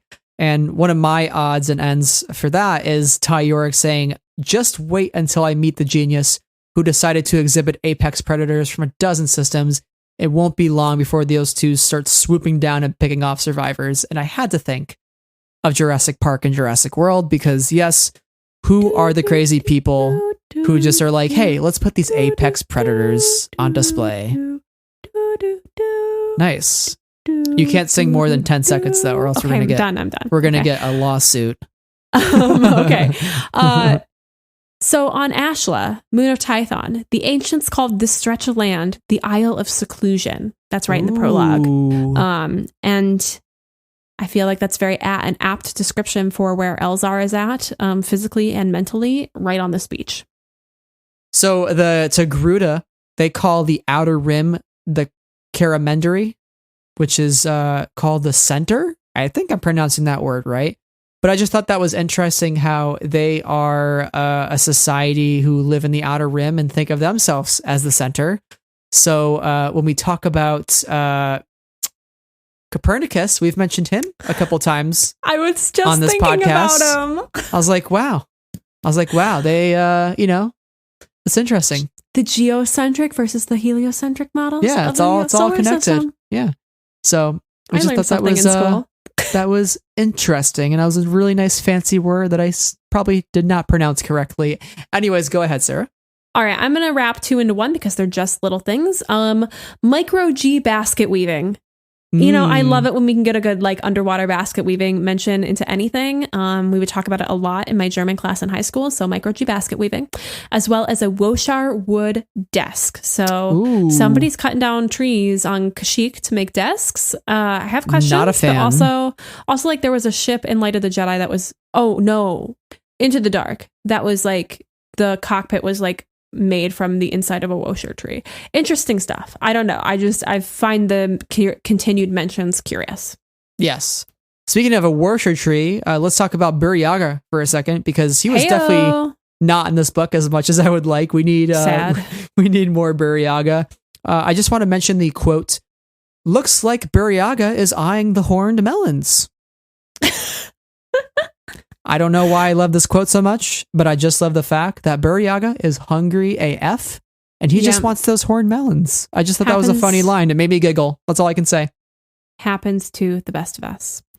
I have a couple that I'm going to put together, and they are, if you've listened to this podcast before, you know the one thing I love more than Institutes of Higher Learning is Star Wars song genres. And we got to two that I saw here. One, rec punk, and two, Ualaquean jazz. So I would love to know what Ualaquean jazz sounds like. Yeah. I want to know what that sounds like. And you know what would go great with Ualaquean jazz is a Bantha milkshake. That is my next item here. I know we've had Bantha blue milk, but I haven't considered a Bantha blue milkshake. So that sounds very enticing, and I'm sure I would love to sit outside and listen to some Ualaquean jazz, on the outskirts of Batu, just sipping on a nice old Bantha milkshake. I gotta say, I love how our pronunciation of that brand of, or that genre of jazz has changed every time we've said it. I think that's great. Who knows how to say that sequence of letters put together? Maybe we should just listen to Mark Thompson do it, and then we'll have a set thing for it. Okay, a couple more of mine. Same kind of silliness here. Tourists taking image scans. Just taking some selfies, some family pictures, just some image scans from the Republic Fair. Also, a turbo ski run. Whoa. Tell me more. That sounds fun. I would love to know more. My next item is Porter Engle, the Blade of Bardota, his 9-egg stew. He did show up for a hot minute, helped rescue Bel Zettifar, but I do want to note how awesome and badass it was when he was just, chilling on one of the vector wings. I think the one that Indira was flying. He's just like, hey, what's up? Just kind of chilling on there. But also the fact that there is like some vision that kind of goes into Indira's mind, a distant terror from years ago. And it says, quote, a lightsaber slipping from broken fingers. And Indira is kind of worried, what horrors has the Blade of Bardota witnessed? And we know Porter Engle is super old. So has he witnessed the Leveler back in his days? Is this the distant terror that he is seeing from years ago, sensing it coming soon? Again, I just love it how some of these Jedi have been around for a while, so they might have the knowledge that everybody else needs. So I'll be curious if we find out more about his past, because he is awesome and his food is great. Honestly, I would love just biographies on some of these characters. Give me the Porter Engle biography. Give me the history of the Republic and the Togrutas. I want these in-universe nonfiction documents a lot. I think it'd be really interesting. Or just give me like a art of or a visual dictionary for the High Republic. Just like give it to me DK books, please. Yeah. One more I have is from our bad guys, Martian Row. So the Gaze Electric is largely manned by a crew of silent droids. And I just thought this said so much about who Martian Row is and how he, as Arzu had put it, and as mentioned before in our preview episode, is an island. The other thing I thought was about how I believe it's Udi Dis, who was addicted to Reedbug for a while. He was sober by the time that he got crushed. But yeah, Reedbug. So you were talking about Lena So as a mom, and her son, Kitrep So, has a little fling with Jom, who is from Alonisa City, and it's super sweet. They're having, this fun adventure that gets a little scary in the book, but they clearly have a connection. And at the end of the book, Jom slipped Kip the digits of a private frequency, and Kip had pulled him close, giving the handsome young Valen a long, lingering kiss. Oh, we'd love to see it. Gaze in the Star Wars. Heck yes. At Queer Star Wars Rep, Twitter, Wesley. Yes, there are queers in this book. So we love to see it. And I just hope that Kip and Jom continue to have some lovely, adorable adventures and happiness in their lives. And once again, I appreciate the High Republic for including LGBTQ plus representation. And I hope that it continues to happen on even a larger scale than like minor side characters. Yeah, absolutely. Yeah. I do got to mention too, Kitrep at the very end when he's visiting Lena in the hospital bed. He's like, I'm just with the most powerful woman in the galaxy. And I was just like, oh God. Oh man. Mother and son moment. My heart. I gotta get teary eyed for that one. It was just beautiful after all they've been through at the fair, and just again, crazy. Speaking of the fair, I just got to shout out the duel between Stellan and Lorna D. That shit was crazy. So good. So intense. Love to see it. But speaking of the fair as well, my final one here is Orbelin, who is he is like the keeper of the records, or the archives. He kind of manages everything. He feels like the High Republic's version of Joe Castanew, but he's in this sort of containment suit that he wears, and it gets broken. So he like wraps it in robes, and it's called like the Lariat of Armistice. It's an unbreakable cord that dated back from the days of the Mystic Nine. And so he's like giving Rail from the GoNet this history lesson. And she's like, geez, these Jedi are true to type, a font of all knowledge of whatever situation there is. Like, Orbelin and Stellan must be really fun at parties. And I was like, oh, that's so funny. I just love that. Like Orbelin's just so excited to talk about the history of this one thing, and she's like, we're in danger, we have to get out of here. Honestly, that's such a me moment. Like, I am Orbelin at parties. yeah By the way, shout out to Rill for getting messages out. Obviously, Ram plays a huge part in Race to Crash Point Tower with communications, but Rill also is like one of the reasons that Togruta fleet shows up. So that was a huge moment for her character, throughout the book. And she has a really fun backstory of, as we find out, she was covering wildfires on a planet and found out the fire chief was charging people to save their homes. So she sprayed him with a hose. Love it. Honestly, iconic feminist queen behavior. Yeah. And Lena So was like, I got to get this person on board and to film everything. Let's do it. Get her on here. Yeah. Let's give her a job. Alrighty, well, I think that brings us to the future. In our notes, you have the breaking point and what's next. So let's talk about the breaking point here. We've already talked quite a bit about the leveler at the beginning of this episode, and I do want to just give a mention to Marchion and just how important he's been to the story, and I think like what's to come. Again, he is very incognito. The Jedi don't know about him as much, and he is going to cause pain and destruction. And I think one thing that's really unique to him throughout this story is the voice of his father, Asgar, sort of haunting him throughout the whole book, and how it's this voice that he keeps trying to clamp down. You know, like when Pan challenges Marcion in the courtyard, his father whispers of like, you know, like, what are you gonna do now? And Marcion's like, well, now I win. Maybe you've forgotten how it's done. And I love the fact that even though he's kind of talking shit to his dad, like he's there because of his dad. Like he's wearing all of his dad's stuff, like his helmet, his wolf skin cloak, everything. You know, he is literally his dad in a new form.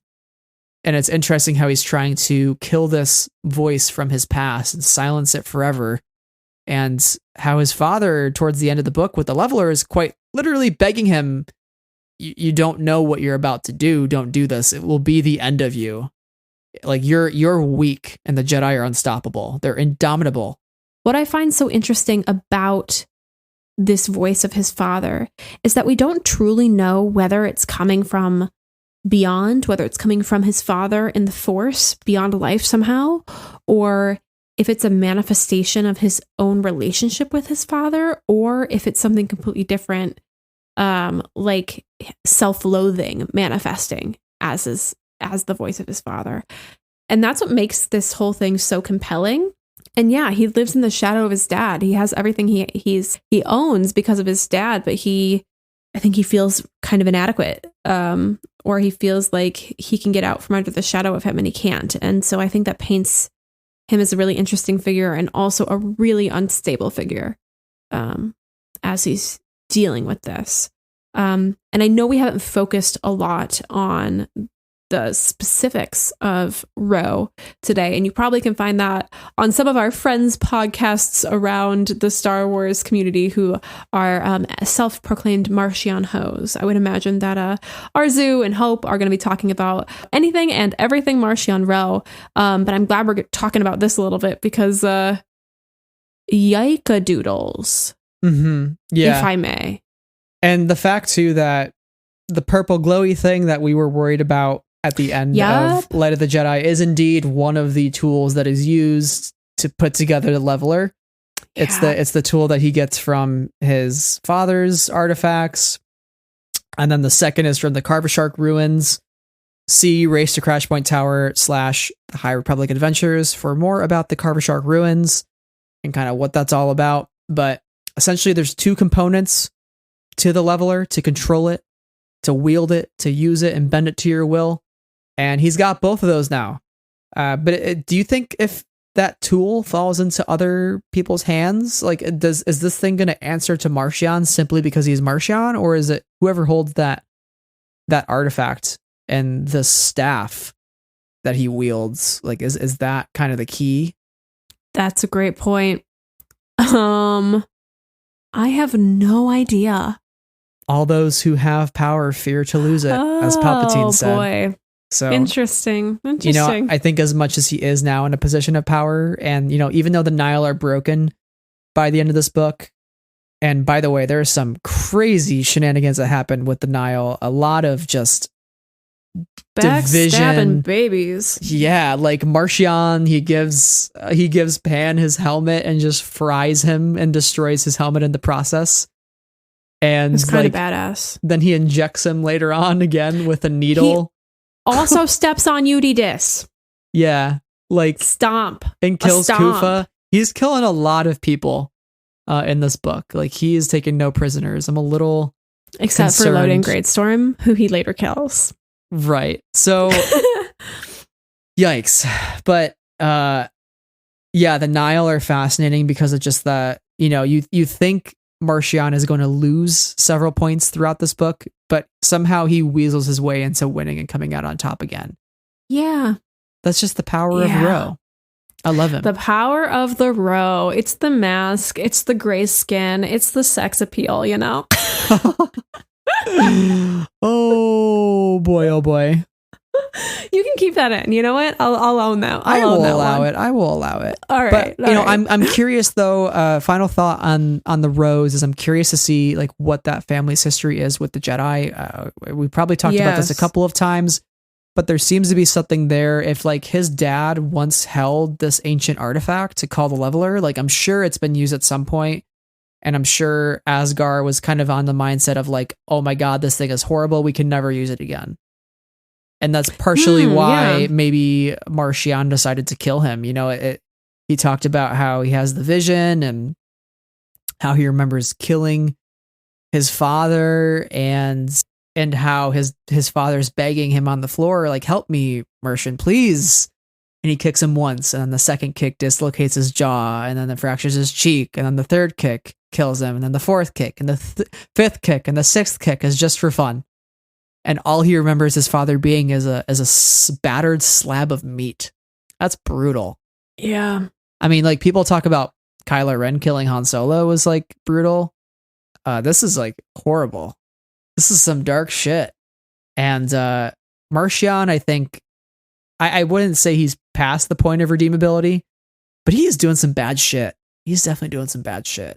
I don't know what his path's going to look like, but I'll be curious to see if he ever has a change of heart and if he'll try to do good. But it's going to definitely be, I think he's in this life for good. Yeah. And I think he's going to be, he cares. Yeah. I don't think he cares too much. No. You know, it's kind of refreshing just to have a really nice, like, evil villain that's just like, yeah, I'm going to do some bad shit. And I don't give a shit. Yeah, exactly. Yeah, it's fun to have like an array of types of villains. Like I find the tortured villain or the reluctant villain kind of interesting just as much as I find like I'm just plain evil, more or less, kind of a villain as well. Yeah. So there's a lot to come. Clearly, we're all doomed, and Yes. I'm a little worried. But what do you think is the largest threat to both the Jedi Order and the Republic at this point? Well, for the Jedi Order, I think it's their own brains. Just gonna throw that one out there. For the Republic, I think it's their own brains. Because we talked about Lena So kind of saying like, oh, there's not going to be another thing. We just need to move forward. She's clearly just kind of ignoring the problem, or trying not to believe that it is a continued problem. And I think that everyone in the Jedi is kind of tortured to some degree. Like, Bell is not doing good at all by any means, and I don't expect him to be good for decades, perhaps. Elzar Mann, also doing pretty bad. Stellan, he's okay, but he's having to do a lot of work to take care of Elzar Mann. Like, Ty York's got a past. Avar is dealing with a lot. You know, all these Jedi are like dealing with a lot. So, yeah. I think the Republic and the Jedi are going to consume themselves from within. A lot of internal strife, a lot of disagreeing. And I don't think Martian's going to have to do much. I don't think the Nihil will have to do much. And we've already seen Cavan Scott unveil one of the covers for the upcoming comics, which is Keeve Trennis dressed in Nihil garb. Yeah. So, like, clearly, if those from the Jedi Order are dropping out on their own accord, that doesn't bode well. And we know Keeve is apparently, I think, like one of the Lost 20. Because she's like mentioned Master Trennis is how that character is mentioned in Dooku Jedi Lost. Dooku. Yeah. But is it Keeve or a descendant? Yeah, I feel like somewhere he confirmed it was Keeve, but maybe I'm just making that up. I mean, I feel like it's Keeve, but I don't know what confirmation specifically you're talking about. So I don't know. Yeah, but things are not looking good in this Chili's tonight. No, not at all. So as the Backyardigans would say, we are definitely getting into the thick of it. And there's a lot more to come in the High Republic. But overall, I would say The Rising Storm, we've talked a lot about so many different things in this book, but it honestly is a top tier Star Wars book for me. I think it just packs a whole lot of punch when it comes to emotions and action and depth. All the things that I would want from Star Wars while leaning into the horror genre. And Cavan's the perfect person to do that. And I think of him doing the Temple of Monster at Temple Peak. That's going to be kind of a horror graphic novel. So I'm excited for that as well. And the High Republic, yes, it is pain. Yes, it is tragedy. I think of the Broadway musical Hadestown how it literally starts with, hey, this is a sad song. It's a sad tale. No. It's a tragedy, but we sing it anyway. Like we are sing here it anyway. We are here on the road to hell. We are just clowns. We know the pain train God. is fully loaded, full of passengers, ready to just disembark on this turbulent adventure. Yeah. The connection to Hades Town is just so apt because we're just in for another round of pain. Like it's not getting any better for our heroes. Like we started at the top and the top was the great hyperspace disaster. like that's the top of the roller coaster hill is the great hyperspace disaster. It can only get worse from here. Oh boy. And yet we're here. And yet we're here and we stand this stuff. And I feel like I could have a whole wardrobe full of High Republic shirts. I could get High Republic tattoos. Like I'm so freaking invested, even though all I know it's going to bring me is pain. And I have said this since we began, and I will probably say it for the next 4 years or whatever as this thing continues to unfold. I am a clown. The clown makeup is on my face. Do you see the makeup on my face, Brad? I do. It's a lot. Yeah. It's a lot. Yeah, we might as well just tattoo it on at this point because it's frankly, yeah, permanent. We're permanent clowns. Yeah. Well, All right, Sarah, babe. Any final thoughts on The Rising Storm before we close out? I'll be brief. I'll just say that this is an absolute kick-ass book, and I'm really grateful to Del Rey for sending us a review copy, and I am just grateful to have this ridiculous, painful story. It was a good ride, even if it was sad and absurd and all the things. And I can't believe we just talked about it for 100 years. Yeah, this is one of our longer episodes on Friends of the Forest. Might be the longest, but there was a lot to say. There was a lot to tackle with this book. There's just so much depth to it. I don't know any other way to cover it, but thank you, Cavan, for writing such a masterpiece. Yeah. In Star Wars, and I'm excited to reread this book. I don't reread many Star Wars books, but this is definitely one I will visit again in the future to get all the knowledge I can. And I'm so excited for what Wave 3 has in store for us when it comes to the adult book genre. And I wonder who will be writing it. Any predictions? I'm guessing Claudia Gray. Yeah, I feel like the natural answer is Claudia, but I still kind of think she's not doing something in the book realm. Mm-hmm. So I have no idea because Official guess. Because my answer is not Claudia. I don't have another answer. Is there anybody you would like to see write an adult novel? This is like an outside of our 5 person. I would love to see Rebecca Roanhorse take on a High Republic adult novel. I'm a fan of that. Let's make it happen. Yeah, that would be awesome. Pretty great. Yeah. So I'm here for it. Well, for everybody listening, thank you for sticking around. We tried to cover as much as we could with this book. We probably missed many, many things, but I think the conversations that we did have were a ton of fun, Sarah. It was really great to finally talk about this book I've been waiting to for so long. For so long. Yeah, it's just been a wild ride from January to now talking about Star Wars: The High Republic. So until the next episode, where can our good listeners find you online? You can find me at SEH221 on Twitter, Letterboxd, and Goodreads, and at Sarah's Puzzled Pages on Instagram. And you can find me on Twitter, and you can find the podcast on Twitter, Instagram, and YouTube. Make sure wherever you're listening to subscribe to the show so you get all of our latest episodes filtering right into your podcast feed as soon as they're posted.